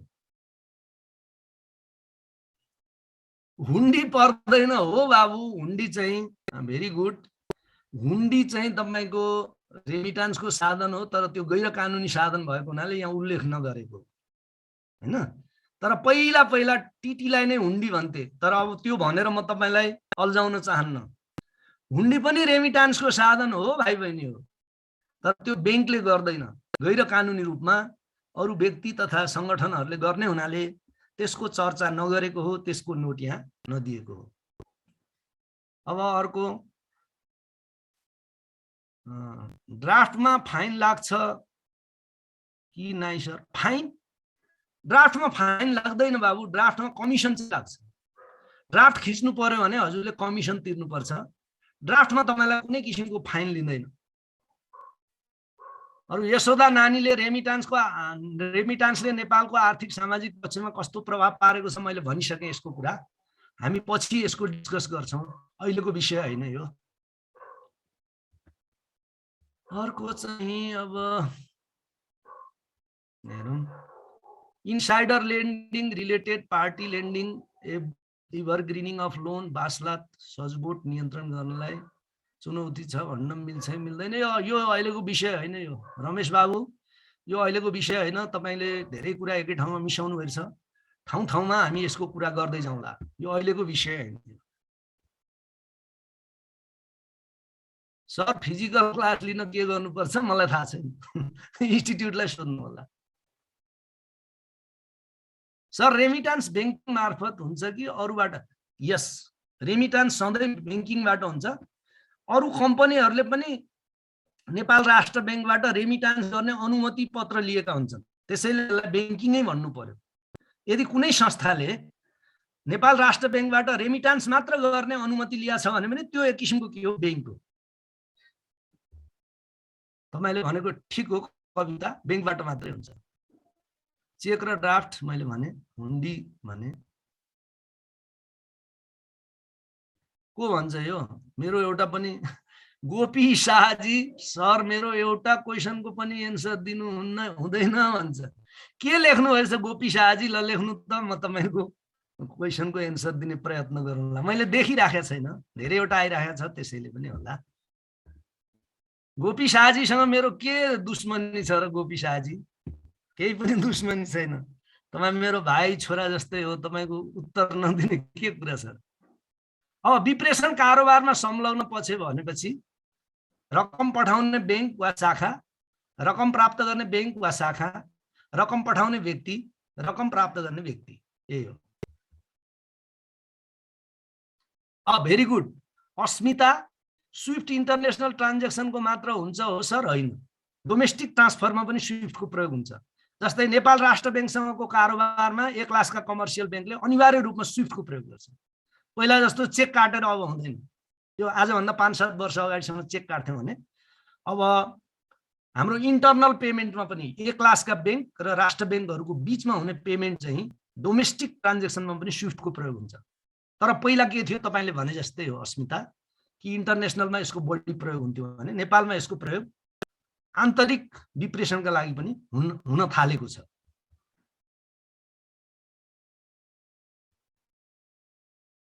को एउटा भाइ बहिनीले एउटा पनि उत्तर दिनुहुन्न भन्दै हुन्थ्यो, कता छ उहाँको क्वेशनमा? त्यो खोज्दैछु न्यू मेसेज हेरेर। स्विफ्टको युज कसरी हुन्छ यो चाहिँ अब बैंकमै गएपछि थाहा हुन्छ, कुनै ठाउँमा मैले भनौँला यसको। हाल नेपालमा विप्रेषण प्रवृत्ति उल्लेख गर्नुहोस्। यो चाहिँ नेपालमा विप्रेषण गत वर्ष कति भयो, यो वर्ष कति भयो, विगत 5 वर्ष कति भयो भन्ने डाटा चाहिन्छ। यसका लागि नेपाल राष्ट्र बैंकको वेबसाइटमा हेर्नु होला, यो डाटा उपलब्ध हुन्छ। अहिले मैले भन्न सक्दिनँ यो बढ्दो छ कि घट्दो छ कि भन्ने। तर के छ कि जुन वैदेशिक विप्रेषणको पाठ पढाउँछु मैले, त्यतिखेर केही न केही डाटाहरू त्यसमा छन् र यो यसको एक्ज्याक्ट डाटा चाहिँ नेपाल राष्ट्र बैंकको वेबसाइटबाट हेर्नुपर्छ।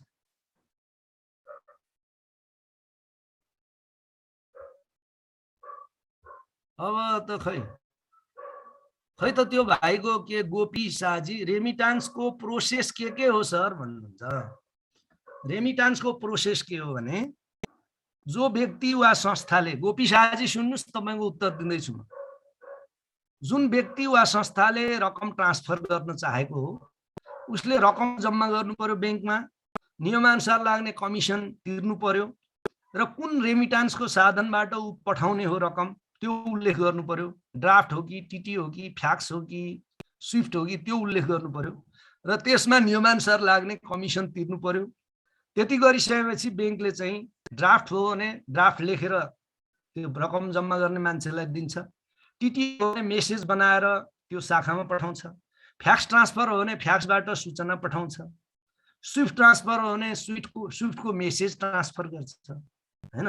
अनलाइन रेमिटेन्स हो भने अनलाइनमै जम्मा खर्च गरिदिन्छ सम्बन्धित व्यक्तिको खातामा, या सर्टेन कोड पठाउँछ खाता छैन भने, सर्टेन 10 डिजिट 15 डिजिट 20 डिजिटका कोडहरू हुन्छन्, त्यो डिजिटको मेसेज चाहिँ सम्बन्धित व्यक्तिलाई दिन्छ। त्यो डिजिटवाला मेसेज लिएर रेमिटान्स कम्पनी वा ब्याङ्कमा जानुभयो भने र त्यो अङ्क चाहिँ सही छ भने तपाईँलाई भुक्तानी दिन्छ, नागरिकता लिएर जानुपर्छ। त्यही हो प्रक्रिया। मनी ट्रान्सफर भनेको के हो? मनी ट्रान्सफर भनेको मनी ट्रान्सफर कम्पनीहरू छन्, मनी ट्रान्सफर भनेको फन्ड ट्रान्सफर नै हो। यसको शाब्दिक अर्थ खोज्नुहुन्छ भने फन्ड ट्रान्सफर हो। तर मनी ट्रान्सफर भनेको चाहिँ नेपालमा कम्पनीहरू छन् जसले फन्ड ट्रान्सफर गर्छ हैन। आइएमई पनि के हो? मनी ट्रान्सफर हो। आरबिबी रेमिट पनि के हो? मनी ट्रान्सफर हो। त्यो एउटा नाम हो, ब्रान्ड नेम हो। बैंक अनुसार फरक फरक हुन्छ स्विफ्टको, त्यसमा चाहिँ सम्बन्धित देशको कोड हुन्छ, शहरको कोड हुन्छ, त्यो बैंकको कोड हुन्छ, प्रत्येक बैंकको अलग अलग हुन्छ। जस्तै राष्ट्रिय वाणिज्य बैंकको भन्यो एनपीके आरबीबीए एनपीके भन्ने चाहिँ राष्ट्रिय वाणिज्य बैंकको, त्यो मलाई थाहा भएर भनेको है। फेरि सबै बैंकको त्यो खालको हुन्छ हैन। आरबीबी भनेको चाहिँ राष्ट्रिय वाणिज्य बैंक, एनपी भनेको चाहिँ नेपाल, के भनेको चाहिँ काठमाडौँ हो कि। आरबीबीए एनपीके भनेको त्यसरी सबैको हुन्छ। नेपाल बैंकको त्यस्तै खालको हुन्छ, नबिलको हुन्छ, त्यस्तो खालको हुन्छ। अब यो त बैंकद्वारा आफ्ना ग्राहकलाई के कस्ता विप्रेषण सेवा प्रवाह गरिन्छ, अहिले हामीले जे डिस्कस गर्यौं त्यही हो यसको उत्तर है। आइपीएस विप्रेषणको माध्यम इन्टरब्याङ्क ट्रान्सफर, यसलाई चाहिँ विप्रेषणको माध्यममा राखिएको छैन, यो पेमेन्ट मेकानिजम अन्तर्गत राखिएको छ भाइ बहिनी।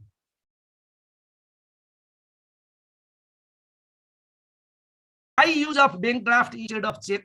Everyone may not have bank account के, that is what is the answer. किन ड्राफ्टको प्रयोग गर्ने चेक नगरेर भन्यो भने सबै व्यक्तिको बैंक खाता नहुन सक्छ, त्यस कारणले। ल थ्यांक यू, अहिलेलाई मैले यति लिए।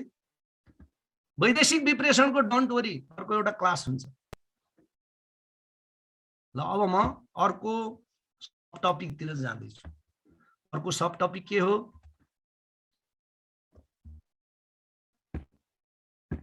अब यो पनि एउटा इम्पोर्टेन्ट सब टपिक हो। भाइ बहिनीहरू आफूलाई लागेको क्वेरीहरू भन्नु होला। फन्डेड र नन फन्डेड कारोबारहरू, यसमा पहिलो दिन नै धेरै वर्षा गर्नुभएको थियो क्वेसनहरूको। अब आज गर्नुस्, आज टाइम हो है। फन्डेड र नन फन्डेड ट्रान्जेक्सन, कोषमा आधारित र गैर कोषमा आधारित कारोबारहरू। अब सुन्नुस्, म एकैछिन सानो 1 मिनेट पढ्छु।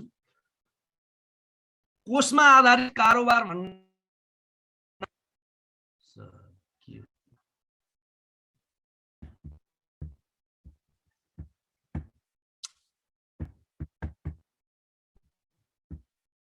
कोषमा आधारित कारोबार भन्नाले लगानी गरिएको रकम तत्काल भुक्तानी गरिन्छ वा तत्काल सोको असर बैंकको कोषमा पर्दछ। उदाहरणका लागि व्यापारिक कर्जा, ओभरड्राफ्ट कर्जा आदि।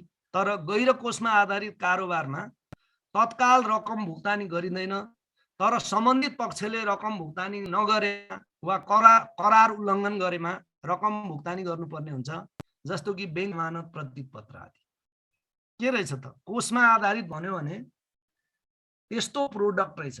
यो कोषमा आधारित र गैर कोषमा आधारित दुईटै कारोबार चाहिँ कर्जासँग सम्बन्धित छन् भाइ बहिनी हो। र कर्जालाई नै हामी कोषमा आधारित कर्जा र गैर कोषमा आधारित कर्जा पनि भन्न सक्छौँ। र त्यसलाई हाम्रो सिलेबसमा के भन्छ? कोषमा आधारित र गैर कोषमा आधारित कारोबार भनिन्छ।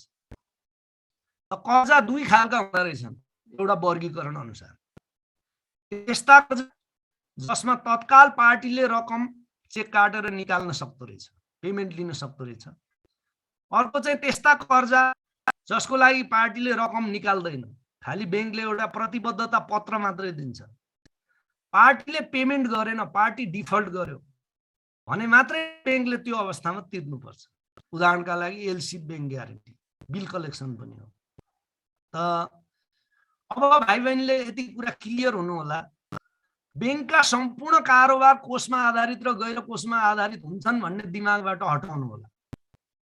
र दिमागमा के हुन्छ भने बैंकले गर्ने सम्पूर्ण कारोबार कि त कोषमा आधारित हुन्छ कि त गैर कोषमा आधारित हुन्छ भनेर दिमागमा ल्याउँ भने अनि हामी रेमिटान्समा पनि कन्फ्युज हुन्छौँ। अरू पनि छन् नि प्रोडक्ट बैंकले दिने त। यो कोषमा आधारित र गैर कोषमा आधारित कारोबारका कर्जासँग सम्बन्धित छन् भाइ बहिनी। कर्जा एक किसिमले कर्जाको धेरैवटा वर्गीकरण छ, तर कर्जालाई मोटामोटी दुई भागमा बाँड्न सकिँदो रहेछ। एउटा कोषमा आधारित कर्जा, अर्को गैर कोषमा आधारित कर्जा। त कोषमा आधारित कर्जा त्यस्ता कर्जा हुन् जो कि प्रवाह हुनासाथ पार्टीले त्यसबाट रकम निकाल्छ। हामीलाई बैंकलाई तत्काल पैसाको आवश्यकता पर्छ, त्यसैले त्यसलाई कोषमा आधारित भनिन्छ। गैर कोषमा आधारित कर्जा भनेका त्यस्ता कर्जा हुन् जसको लागि तत्काल बैंकलाई रकमको आवश्यकता पर्दैन, पार्टीले तत्काल रकम निकाल्दैन। कतिखेर रकमको आवश्यकता पर्छ?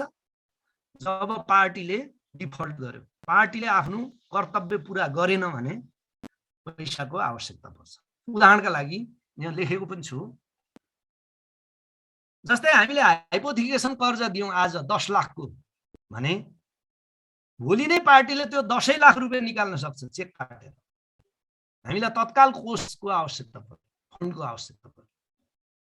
तर हामीले 10 लाखको एलसी इस्यु गर्यौँ भने कुनै पार्टीका नाममा हामीलाई तत्काल पैसाको आवश्यकता पर्दैन।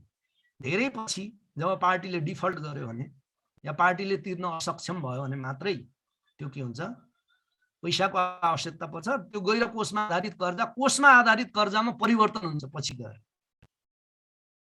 र मलाई आशा छ यति गरिसकेपछि भाइ बहिनीले कोषमा आधारित र गैर कोषमा आधारित कारोबारको बारेमा सामान्य कन्सेप्ट चाहिँ क्लियर भयो होला। अब हामी कोषमा आधारित कारोबारहरूको केही उदाहरणहरू नोटको फर्ममा यहाँ तपाईलाई जाँचमा लेख्ने टाइपको फर्ममा फर्मेटमा मैले लेखेको छु। अब कोषमा आधारित कारोबारहरू के हुन् त? जस्तै चालु पुँजी कर्जा भन्यो भने त्यो कोषमा आधारित हो। यी कर्जाहरू प्राय 1 वर्षसम्मको अवधिका लागि प्रवाह गरिन्छन्। यस्तो रकम लेना रकम स्टक आदिको आधारमा प्रवाह गरिन्छ र दैनिक कारोबार सञ्चालन गर्न प्रयोग गरिन्छ। वर्किङ क्यापिटल लोन चालु पुँजी कर्जा दैनिक कारोबार सञ्चालनको लागि नगदै चाहिन्छ हामीलाई। यो कर्जा लिनासाथ पार्टीले रकम निकाल्न सक्छ। यसको म्याक्सिमम अवधि 1 वर्षको हुन्छ र यसको के का आधारमा दिन्छ त? रिसिभेबल र स्टक। लेना रकम भनेको रिसिभेबल र मौजदात स्टक। मौजदात अन्तर्गत के हुन्छ? फिनिस्ड गुड हुन सक्छ, वर्क इन प्रोग्रेस हुन सक्छ, र मेटेरियल्स हुन सक्छ। त्यो मौजदात हो भने लेना रकम जुन उधारोमा हामीले बेचेका हुन्छौँ त्यसलाई के भन्छौँ? रिसिभेबल भन्छौँ, लेना रकम भन्छौँ। त्यसको आधारमा दिइन्छ। नेपालमा प्राय चाहिँ के गरिन्छ भने रिसिभेबल र स्टकको 70% सम्म दिने चलन छ। तर ठुल्ठुला पार्टी भयो भने 80-90 सम्म पनि दिने चलन छ, हैन? त्यसै गरी ओभरड्राफ्ट सुविधा यो पनि के रहेछ? कोषमा आधारित कारोबारको एउटा उदाहरण रहेछ। ओभरड्राफ्ट भनेको के हो? विश्वसनीय ग्राहकलाई छोटो अवधिको लागि निजको चल्ती खातामा रहेको रकम भन्दा बढी रकम निकाल्न दिने सुविधा ओभरड्राफ्ट सुविधा हो। यो कर्जा हो तर, हैन? जस्तै मेरो एउटा चल्ती खातामा 1 लाख रुपियाँ छ, मलाई बैंकले निर्णय गरेर 10 लाख रुपियाँसम्म निकाल्न सक्ने, ओभरड्रन गर्न सक्ने सुविधा दियो भने त्यो के हो? ओभरड्राफ्ट सुविधा हो। यो पनि के हो? अल्पकालीन कर्जा हो, हैन? त्यस्तै अर्को चाहिँ नगद कर्जा, क्याश क्रेडिट भन्छ। त्यो के हो? स्टक तथा लेना रकमको निश्चित प्रतिशत रिभल्भिङ आधारमा प्रदान गरिने छोटो समयको सुविधा नगद कर्जा सुविधा। 3 महिना 6 महिनाको लागि स्टक र रिसिभेबलको आधार लियो अनि नगदैलाई भुक्तानी दियो, हैन? तर यो अल्पकालीन हुन्छ। मोस्टली यो 6 महिनासम्मको मात्रै हुन्छ। यसलाई अङ्ग्रेजीमा क्याश क्रेडिट भन्छन्। यो नेपालका बैंकहरूले दिइ नै राख्छ। अलि प्रतिष्ठित ग्राहक छ भने बिना कोलेट्रल पनि दिन्छ। यो चाहिँ नगद कर्जा सुविधा पनि के रहेछ? कोषमा आधारित कारोबारको एउटा उदाहरण रहेछ। त्यस्तै लामो समयको किस्तामा आधारित कर्जा, लङ टर्मको इन्स्टलमेन्ट बेस्ड क्रेडिट, यसलाई प्रोजेक्ट लोनमा यस्तो खालको हुन्छ। कारोबार वृद्धि गर्न, भौतिक सम्पत्ति, मिल मेसिनरी खरिद तथा जडान गर्न बैंकहरूले यस प्रकारको कर्जा प्रदान गर्छन्। यस्तो कर्जा किस्तामा प्रदान गरिन्छ र किस्तामै असुल पनि गरिन्छ। यो पनि के हो? कोषमा आधारित कार्य। त्यस्तै आयात निर्यात कर्जा, आयात प्रयोजनको लागि, निर्यात प्रयोजनको लागि। आयात निर्यातको लागि छोटो समयको लागि कर्जा प्रदान गरिन्छ, जस्तो कि टीआर लोन भन्छ, ट्रस्ट रिसिप्ट हो यसको full form. Post shipment loan भनेको तपाईले सामान पठाइसकेपछि प्राप्त गर्ने लोन हो भने प्री शिपमेन्ट लोन भनेको चाहिँ सामान पठाउनु अगाडि प्राप्त गर्ने लोन हो। यो चाहिँ आयात निर्यात व्यापारको लागि। यसको अवधि चाहिँ जनरली 90 डेज हो प्रिन्सिपली, तर नेपालमा 120 दिनसम्मको दिन्छ। टीआर भन्ने हुन्छ, पोस्ट शिपमेन्ट प्री शिपमेन्ट कर्जाहरू हुन्छ। अब बिल डिस्काउन्ट भन्ने अर्को कोषमा आधारित हो। फेरि यो पनि कर्जा हो, बिल डिस्काउन्ट पनि भाइ बहिनी। निर्यातकर्तालाई सामान निर्यात गरे पश्चात उसको बिलको आधारमा कर्जा प्रदान गरिन्छ। उसले चाहिँ 10 करोडको सामान निर्यात गर्यो, उसलाई 8 करोड कर्जा दिने के, पछि उसको पेमेन्ट आएपछि हिसाब मिलान गर्ने प्रयोजनका लागि, र रकम भुक्तानी भएपछि कर्जामा हिसाब मिलान गरिन्छ। यसलाई चाहिँ बिल डिस्काउन्ट भन्छन्। यो पनि के हो? कोषमा आधारित कर्जा हो, कोषमा आधारित कर्जा। त्यस्तै नेपालमा यो त्यति छैन, इन्डियामा छ, फ्याक्टरिङ भन्छन्, अर्को कोषमा आधारित कर्जा हो। नेपालमा यसको चलन देखिँदैन। यसमा लेना रकम रिसिभेबल खरिद गरी असुल गरिन्छ। सामान्यतया यसमा समस्यामूलक खराब कर्जा खरिद गरिन्छ। जस्तै रिसिभेबल, अब तपाईले 10 लाखको उधारो दिनुभयो थियो, अब तपाईलाई झन्झट गर्यो के पार्टीले, डिफल्ट गर्यो, तपाईको उधारो चाहिँ भुक्तानी गरेन। अब तपाई आफ्नो व्यापार गर्ने कि त्यसका पछि लाग्ने भने तपाईँ बेच्दिनुहुन्छ त्यसलाई। 10 लाखको लेना रकम थियो, कागजहरू छ, त्यो चाहिँ फ्याक्टरिङ कम्पनीलाई बेच्दिनुहुन्छ 8 लाख जस्तोमा, अनि उसले चाहिँ अनेक कानुनी झन्झट लडाई जे गर्नुपर्ने गरेर असुल गर्छ र नाफा कमाउँछ। त्यसलाई चाहिँ फ्याक्टरिङ भन्छन्। फ्याक्टरिङ हाउसहरू इन्डियामा छन् ठुल्ठुला सहरमा। नेपालमा यस्तो फ्याक्टरिङको कारोबार छैन र फ्याक्टरिङ हाउस पनि हल्का मितिसम्म छैन। यो पनि एउटा ठुलो एरिया छ। यो चाहिँ बैंकको जुन खराब कर्जाहरू यसमा जान सक्छन्। कोलेट्रल एकदम राम्रो हुन्छ, सबै चिज हुन्छ, बैंकले आफ्नो बिजनेस गर्ने कि अदालततिर धाउने कि झन्झट हुन्छ। त्यस्तै प्रोफेसनल कम्पनीहरू हुन्छ जसले चाहिँ यही काम गर्छ कि तुरुन्तै उनीहरूले रियलाइज गर्न सक्छ। त्यसलाई भन्छ फ्याक्टरिङ। यी के भयो त? केही कोषमा आधारित कर्जाहरूका उदाहरण भयो। यो सबै होइन, फेरि कर्जामा हामी डिटेलमा कुन कुन कर्जा हुन्छन् फेरि डिस्कस गर्छौँ। यहाँ हामी के कोषमा आधारित र गैर कोषमा आधारित कारोबार भएको हुनाले केही उदाहरण मात्रै दिएको हो जुन कि तपाईले लेख्न सक्नुहुन्छ। 10 देखि 15 मिनेट भित्र लेख्न सक्ने किसिमले बनाएको छ, हैन? त यी बाहेक कोषमा आधारित अन्य कैयौं हुन्छन् लेख्न थाल्नु भने 30 वटा 50 वटा भन्न सकिन्छ, तर त्यति हामी लेख्न सक्दैनौँ। र कर्जाको वर्गीकरणमा, कर्जाको क्लासिफिकेसनहरुमा, कर्जाको सेसनमा हामी अन्य कर्जाका शीर्षकहरूको बारेमा पनि डिस्कस गर्नेछौँ। र अब हामी गैर कोषमा आधारित कर्जा सुविधाहरूको बारेमा डिस्कस गरौँ। त यसमा 3 वटा छन्, पहिलो क्लासदेखि नै भन्दैछु। के छ रे? बैंक ग्यारेन्टी, एलसी र बिल कलेक्सन। यसैलाई अफ ब्यालेन्स सिट कारोबार पनि भन्छ।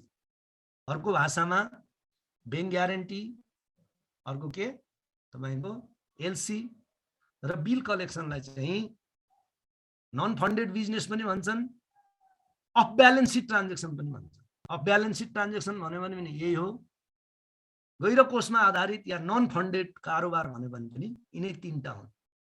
के हो? बैंक जमानत हो, एलसी हो, प्रतित पत्र भन्छौं नेपालीमा, र नगद व्यवस्थापन सेवा, के क्याश म्यानेजमेन्ट सर्भिस, यसलाई बिल कलेक्सन भन्छ। हैन, नेपालीमा चाहिँ यसलाई नगद व्यवस्थापन सेवा भन्छ। अब गैर कोषमा आधारित सुविधाहरूमा बैंक जमानत पहिलो सुविधा हो। बैंक जमानत भनेको के हो? सर्टमा हामी यहाँ कुरा गर्छौं, एलसी भनेको सर्टमा कुरा गर्छौं। भोलि सायद एलसी र बैंक ग्यारेन्टीको म क्लास लिन्छु, भोलि र पर्सि लाग्न सक्छ, हैन? त यहाँ सर्टमा के हो? बैंक जमानत भनेको वस्तु वा सेवा प्रदायकलाई खरिदकर्ताले करार बमोजिम कार्य सम्पन्न नगरेमा वा बुझाउनु पर्ने रकम नबुझाएमा बैंकले सो बराबरको रकम भुक्तानी गर्नेछ भनी गरिएको प्रतिबद्धता बैंक जमानत। कोही व्यक्तिले वस्तु वा सेवा खरिद गर्यो तर त्यसले भुक्तानी गरेन, या कसैले चाहिँ कुनै करार गर्यो ठेक्का पट्टामा यो घर बनाउँछु भन्यो, रोड बनाउँछु भन्यो, तर भने अनुसार बनाएन, समयभित्र बनाएन भने तोकिएको रकम चाहिँ हामी बैंकले तपाईलाई भुक्तानी दिन्छौँ भनेर सम्बन्धित पार्टीलाई गरिदिएको प्रतिबद्धता पत्रलाई बैंक ग्यारेन्टी, अंग्रेजीमा बैंक ग्यारेन्टी, नेपालीमा बैंक जमानत भन्छ हैन। यसको बारेमा डिटेलमा यसको प्रक्रिया, यसको पार्टी, को पार्टी इन्भल्भ हुन्छन्, यसका फाइदाहरूको बारेमा भोलि एलसी गर्यौं भने पर्सि बैंक ग्यारेन्टी, पर्सितिर पुग्छ। एलसी र बैंक ग्यारेन्टी हामी भोलि सुरु गर्छौँ। त यो बैंक ग्यारेन्टी पनि दुई खालका हुन्छन्। एउटा परफर्मेन्स बैंक ग्यारेन्टी, कार्य सम्पादन जमानत भन्छ। अर्को चाहिँ वित्तीय जमानत भनेको फाइनान्शियल बैंक ग्यारेन्टी भन्ने हुन्छ।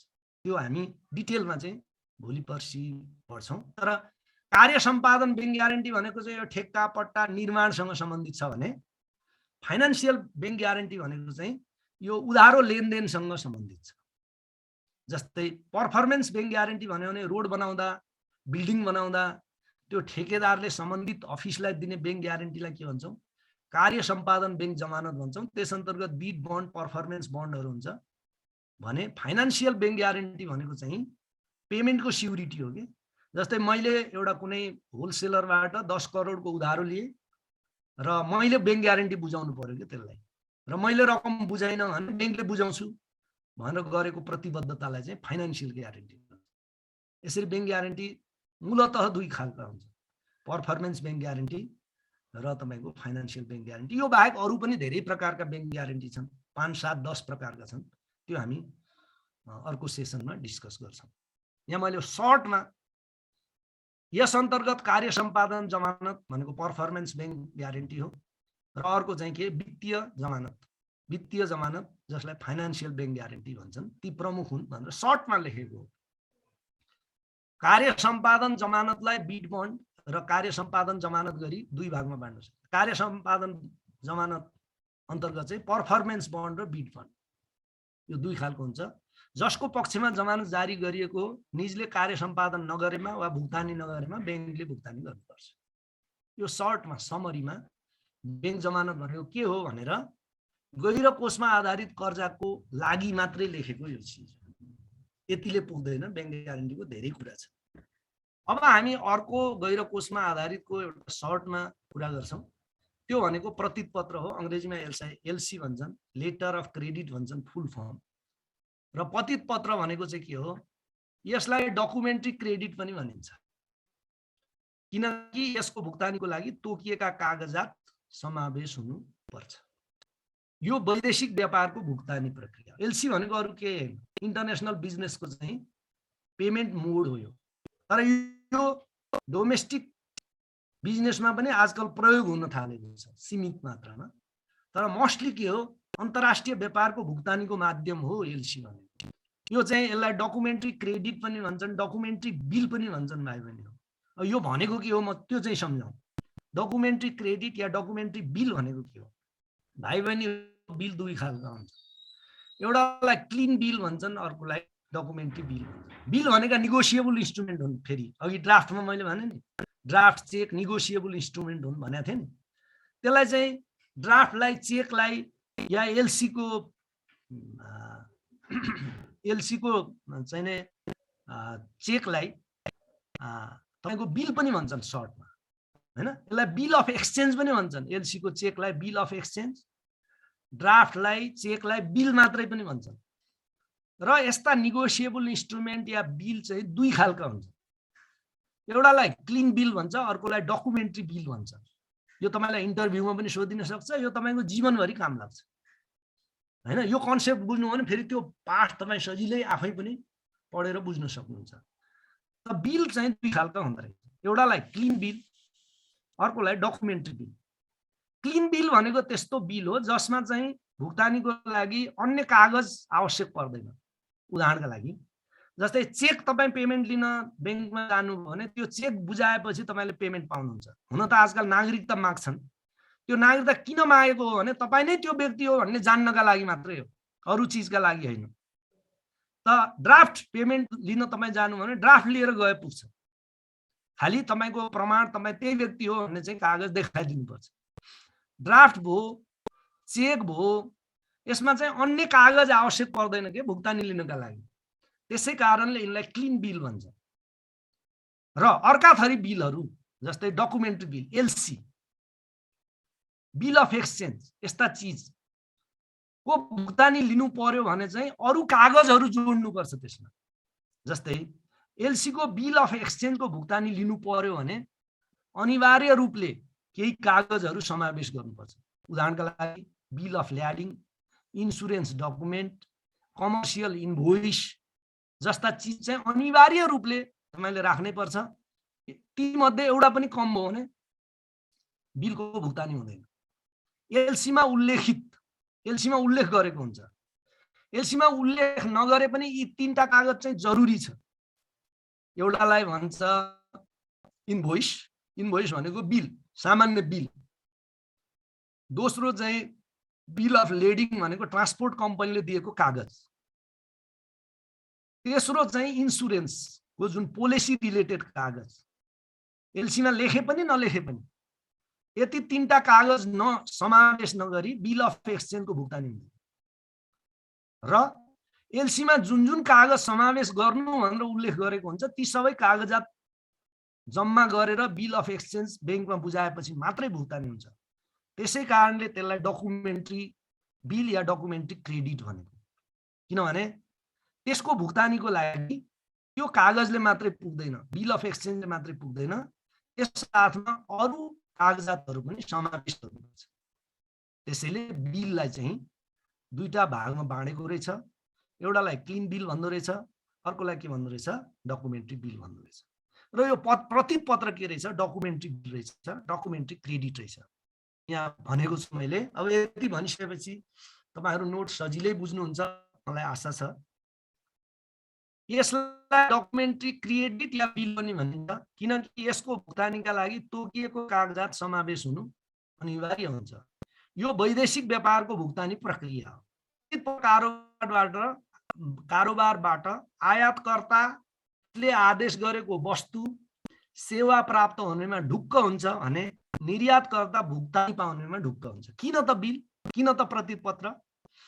जब आयातकर्ता छ उसले भनेको वस्तु भनेको समयभित्र पाउनका लागि ढुक्क हुन्छ भने जसले त्यो सामान या सेवा या वस्तु निर्यात गर्छ त्यसले चाहिँ मैले पेमेन्ट पाउँछु भनेको समय भन्ने ढुक्क हुन्छ, इन्स्योर हुन्छ। त्यस्तै नगद कारोबार सेवा, यसलाई बिल कलेक्सन भन्छ। यो एउटा प्रशासनिक कार्य हो। यस अन्तर्गत ग्राहकको बिल कलेक्सन गरी भुक्तानीको सुविधा प्रदान गरिन्छ। भनेको के हो, तपाईलाई मैले एउटा चेक दिएँ बैंक अफ काठमाडौँ हो, तर हरिकृष्णजीको खाता चाहिँ बैंक अफ काठमाडौँमा छैन। उहाँको खाता छ नबिल बैंकमा। तर नबिल बैंकमा उहाँले त्यो चेक पेश गर्नुहुन्छ। अब उहाँले केही गर्नु पर्दैन, नबिल बैंकले नै त्यसलाई के गरिदिन्छ, कलेक्सन गरेर उहाँको खातामा हालिदिन्छ। त्यसलाई भन्छ नगद व्यवस्थापन सेवा। अंग्रेजीमा यसलाई क्याश म्यानेजमेन्ट सर्भिस पनि भन्छन्। र यसलाई बोलीचालीको भाषामा चाहिँ बिल कलेक्सन भन्छ। विभिन्न किसिमका भुक्तानीका साधनहरूको कलेक्सन गरिदिने, भुक्तानी गराइदिने कार्य हो यो नगद व्यवस्थापन सेवा। अब विदेशतिर यसलाई क्याश म्यानेजमेन्ट सर्भिस भन्छन् भने नेपालमा हामी यसलाई चाहिँ बिल कलेक्सन भनेर भन्छौँ। यहाँ मैले यसलाई बिल कलेक्सन पनि भन्छन् भनेर लेखिदिएको छु। यही हो भाइ हो गैर कोषमा आधारित कारोबार। अब आज हामीले कोषमा आधारित गैर कोषमा आधारित कारोबारको एकदम डिटेलमा तपाईको छलफल गर्यौं। मलाई आशा छ भाइ बहिनीले धेरै कुरा बुझ्नुभयो। 13 वटा च्याट बक्समा क्वेरीहरू छ। म एकछिन क्वेरी लिन्छु र यसको अर्को पार्ट पनि छ, यसको म व्याख्या गर्छु।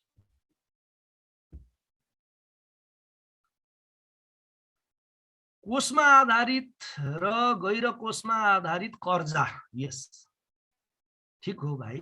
विक्रम सिंह मानन्दर हो कि के हो?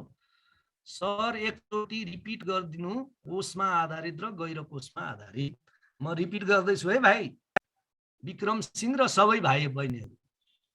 कोषमा आधारित कारोबार या कर्जा भनेको त्यस्ता कारोबार या कर्जा हुन् जसको लागि बैंकलाई तत्काल नगदको आवश्यकता पर्छ। मैले विभिन्न उदाहरण दिएँ, जस्तै सर्ट टर्म लोनहरू, प्रोजेक्ट लोनहरू भनेर विभिन्न उदाहरण दिएँ। गहिरो कोषमा आधारित कारोबार या कर्जा भनेका त्यस्ता कारोबार या कर्जाहरू हुन्। म पटक पटक कारोबारसँग कर्जा भन्दैछु नि भाइ हैन, जसमा चाहिँ तत्काल बैंकलाई नगद आवश्यकता पर्दैन। जस्तै एलसी खोल्यौं भने बैंकलाई तत्काल नगद आवश्यकता पर्दैन, बिल कलेक्सन गर्न पठायौं भने तत्काल नगद आवश्यकता पर्दैन, बैंक ग्यारेन्टी इस्यु गर्यौं भने तत्काल नगदको आवश्यकता पर्दैन। त्यसैले ती के हुन्? गहिरो कोषमा आधारित कारोबार या कर्जा हुन्। त्यस्तै हामीले वर्किङ क्यापिटल लोन दियौं, हाइपोथिकेसन, ओभरड्राफ्ट, क्याश क्रेडिट मा कर्जा दियौं भने तत्काल पार्टीलाई पैसा दिनुपर्ने हुन सक्छ। त्यसै कारणले त्यसलाई के भनेको? कोषमा आधारित कर्जा भनेको। म ठिक छ, स्क्रिन पछि पनि देखाउँछु बाबु। म पछि एट लास्ट पनि स्क्रिनलाई बिस्तारै तपाईहरुले देख्न सक्ने किसिमको बनाउँछु। म अलिकता माथि गएर आउँछु। यो त मैले भनिसकेको कुरा हो बैंक अनुसार स्विफ्ट कोडको। अर्को चाहिँ कुन डिप्रेसन अहिलेसम्म बैंकमा बढी उपयुक्त छ सर? ए बाबु, डिप्रेसन यो उपयुक्त त्यो उपयुक्त भन्ने हुँदैन, डिपेन्ड्स, मान्छेको माग अनुसारको कुरा हो। कहिलेकाहीँ ड्राफ्टै भन्छन्, ड्राफ्ट उपयुक्त भयो। जस्तै अस्ट्रेलियन युनिभर्सिटीले पढ्ने स्टुडेन्टको फी 1 वर्षको खर्च ड्राफ्टबाट पठाऊ भन्यो भने ड्राफ्ट उपयुक्त भयो। कसैले टिटी माग्छ भने टिटी उपयुक्त भयो। कसैले रेमिटान्स प्रोडक्ट गर्छ भने त्यो उपयुक्त भयो। अन्तर्राष्ट्रिय भुक्तानी छ भने स्विफ्ट उपयुक्त भयो हैन। डोमेस्टिक एकदम फास्ट गर्नु छ भने तपाईको रेमिटान्स कम्पनी मार्फत गरिने विप्रेषण उपयुक्त भयो। मान्छेको आवश्यकता अनुसार हो यो उपयुक्त, यो राम्रो, त्यो नराम्रो भन्ने यहाँ कुरा छैन। अर्को क्वेरी लिन्छु म। यो हरिकृष्ण बाबुको थियो, हरिकृष्ण भाइको थियो। त्यस्तै अर्को यो अघि बढौँ भन्ने हुन्थ्यो अन्जु गौतमजी, अघि बढ्छौँ, पछि हट्ने कुरै छैन, डोन्ट वरी। अर्को चाहिँ सर इन्ड्रो सिमेन्ट र रिइन्ड्रो सिमेन्टको बारे मलाई थाहा छैन यो के हो। इन्डोर्समेन्ट हो यो? ओके, मैले बुझिन र हो। इन्डोर्समेन्टलाई नेपालीमा चाहिँ तपाईको दरपीठ भन्छन्। त्यो भनेको आफ्नो स्वामित्व चाहिँ अरूलाई प्रदान गर्ने एउटा भाषा हो। अघि मैले एकदम राम्रो उदाहरण पनि दिएको थिएँ। मेरो नाममा खिचिएको चेक चाहिँ अर्कोलाई भुक्तानी दिनु भनेर मैले पछाडि लेखिदिएँ भने त्यो इन्डोर्समेन्ट हो बहिनी। यो के हो? अबुलिसा बहिनी, त्यो भनेको आफ्नो स्वामित्वमा रहेको वित्तीय साधनको स्वामित्व हस्तान्तरण गर्नका लागि लेख्ने कुरालाई इन्डोर्समेन्ट भन्छ।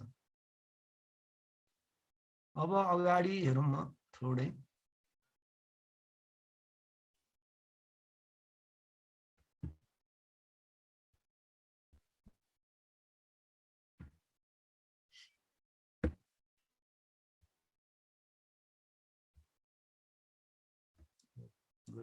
चीज हो इन्डोर्समेन्ट। मैले भने पूजा नेउपाने भन्नुहुन्छ टिटी को फेरि भन्दिनु भनेर। टिटी भनेको टेलिग्राफिक ट्रान्सफर हो। यो चाहिँ टेलिफोन अफिसको माध्यमद्वारा रकम ट्रान्सफर गरिन्छ भाइ। त्यही हो, अरु कुरा नोटमा हेर्नु होला। एबीबीएस को भन्दिनु सर। एबीबीएस भनेको एनी ब्रान्च बैंकिङ सर्भिस हो। यो बारेमा मैले दोस्रो क्लासमा डिटेलमा भनिसकेको छु। त्यो नोट पाएपछि हेर्नु होला टीका थापा भाइ। अर्को चाहिँ यो अन्जु गौतम बहिनीले पटक पटक नेक्स्ट टपिक सर भन्दै हुनुहुन्छ। उहाँले सायद पहिला मेरो क्लास लिइसके जस्तो बुझ्दैछु मैले। नआत्तिनुस् बहिनी, यहाँ धेरैजना भाइ बहिनी छन् जो पहिलोचोटि क्लास लिँदै होलान्। उहाँहरुका कुराहरु पनि मैले क्लियर गरिदिनु पर्यो नि त, नत्र उहाँहरुलाई त अन्याय होला नि फेरि। निलम थापा भन्नुहुन्छ रेमिटान्सको प्रोसेस अघि मैले भनिसके। यो यसको पनि भने मनी ट्रान्सफर र मनी एक्सचेन्जको कुरा पनि मैले गरे। इन्टर बैंक पेमेन्टको पनि भने। अब अर्को सरोजले लेख्नुहुन्छ कुनै प्राइभेट बैंकले एनआरबी मा पैसा पठाउँदा स्विफ्ट कोड युज हुन्छ कि हुँदैन? हुन्छ, सबै बैंकले भाइ बहिनी हो। एक क्लासको लागि त अनिवार्य रूपमा, प्राइभेट होस् सरकारी होस्, स्विफ्ट हुन्छ सरोज भाइ। ड्राफ्टको टाइप भनेको ड्राफ्ट दुई खालका हुन्छन् भाइ बहिनी हो। एउटा चाहिँ तपाईको क्लीन ड्राफ्ट या क्लीन चेक भन्छ, अर्को चाहिँ अकाउन्ट पेड ड्राफ्ट भन्छ हैन। एउटा अर्डर ड्राफ्ट तपाईको चाहिँ जसको नाम छ त्यसैलाई भुक्तानी दिने, अर्को चाहिँ अकाउन्ट पेड हुन्छ हैन। यो चेकै हो, ड्राफ्ट भनेको पनि चेक हो। अर्डर चेक हुन्छ, क्रस चेक हुन्छ, अकाउन्ट पेड चेक हुन्छ। क्रस भन्यो भने चाहिँ कुनै अर्को मान्छेको खातामा जम्मा गर्ने हुन्छ। अकाउन्ट पेड भन्यो भने जो मान्छेको नाम हो त्यसैको नाममा अकाउन्टमा जम्मा गर्नुपर्छ भन्ने। तपाईको साधारण ड्राफ्ट हो भने तपाई जसले लिएर जान्छ, जसको नाममा खिचिएको छ उसैलाई भुक्तानी दिने ड्राफ्ट हो। ल बैंकको माध्यमबाट रेमिटान्स भित्राउन के गर्नुपर्छ, यो अहिलेको रेमिटान्सको विषय हैन, इन्टरनेशनल रेमिटान्सको हो, त्यसमा छ यो कुरा। ल अब म चाहिँ अगाडि जान्छु। हाम्रो पूजा बहिनी पटक पटक अगाडि जाउँ भन्नुहुन्छ। ल म अगाडि जान्छु है। फोन पे ई सेवा पनि हो यस, तिनीहरू पनि के हुन्, अनलाइन फन्ड ट्रान्सफरका माध्यम हुन्। हो कसको हो, विनय बाबु, यस यु आर राइट।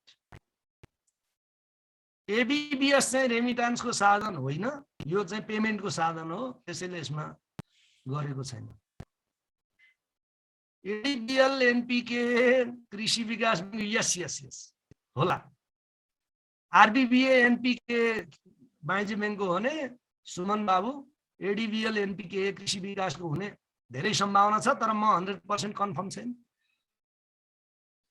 अर्को चाहिँ पे अर्डर बुझेको छैन भन्नु, यो चेक हो के आन्तरिक प्रयोजनको लागि, आन्तरिक भुक्तानीको लागि। जस्तै बैंकले आफ्नै भुक्तानी गर्नु पर्यो भने चाहिँ कसरी गर्ने त, किन टीएडीए दिनु पर्यो तपाईलाई। हो यो सापकोटा सुशील सापकोटा जी, तपाईले चाहिँ बैंकलाई 1 लाखको सामान बिक्री गर्नुभयो, तपाईलाई भुक्तानी दिनु पर्यो। बैंकले एउटा चेक दिन्छ के आन्तरिक चेक, त्यसलाई चाहिँ तपाईको पे अर्डर भन्छन्, केशियर्स चेक भन्छन्, म्यानेजर्स चेक भन्छन्। त्यो चाहिँ एउटै शहरमा रहेका अन्य बैंकका शाखाबाट तपाई सजिलै भुक्तानी लिन सक्नुहुन्छ। रेमिटान्स र ट्रान्सफर, फन्ड ट्रान्सफरमा केही पनि छैन, भाषाको अन्तर मात्रै हो, कुनै खास त्यस्तो फरक छैन। पे अर्डर मैले भनिसके। बैंक विप्रेषणमा कुन कुन पक्ष हुन्छन्, पठाउने पक्ष, प्राप्त गर्ने पक्ष, बैंक।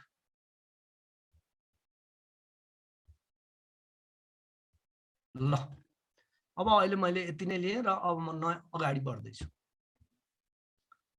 र अगाडि चाहिँ फेरि एउटा यो खालले पनि कहीँ क्वेसन सोधेको देखिन्छ के, कोषमा आधारित र गैर कोषमा आधारित कारोबारको महत्त्व लेख्नुस् भनेर पुच्छर झुन्डाइदियो देखिन्छ। यो आएकै छ यो क्वेसन। त यो आयो भने यी पोइन्टहरु लेख्नु पर्यो। किन चाहियो त कोषमा आधारित र गैर कोषमा आधारित कारोबारहरुको के महत्त्व छ, यसले पार्टीलाई के फाइदा दिन्छ, देशलाई के फाइदा दिन्छ, बैंकलाई के फाइदा दिन्छ। जहिले पनि महत्त्व फाइदा बेफाइदा आयो भने भाइ हो, भाइ बहिनी हो, बैंकलाई के फाइदा हुन्छ भन्ने दृष्टिकोणले लेख्नु पर्यो। एउटा टिप्स दिँदैछु है, यहाँ मात्रै हैन, अन्तको लागि पनि हो।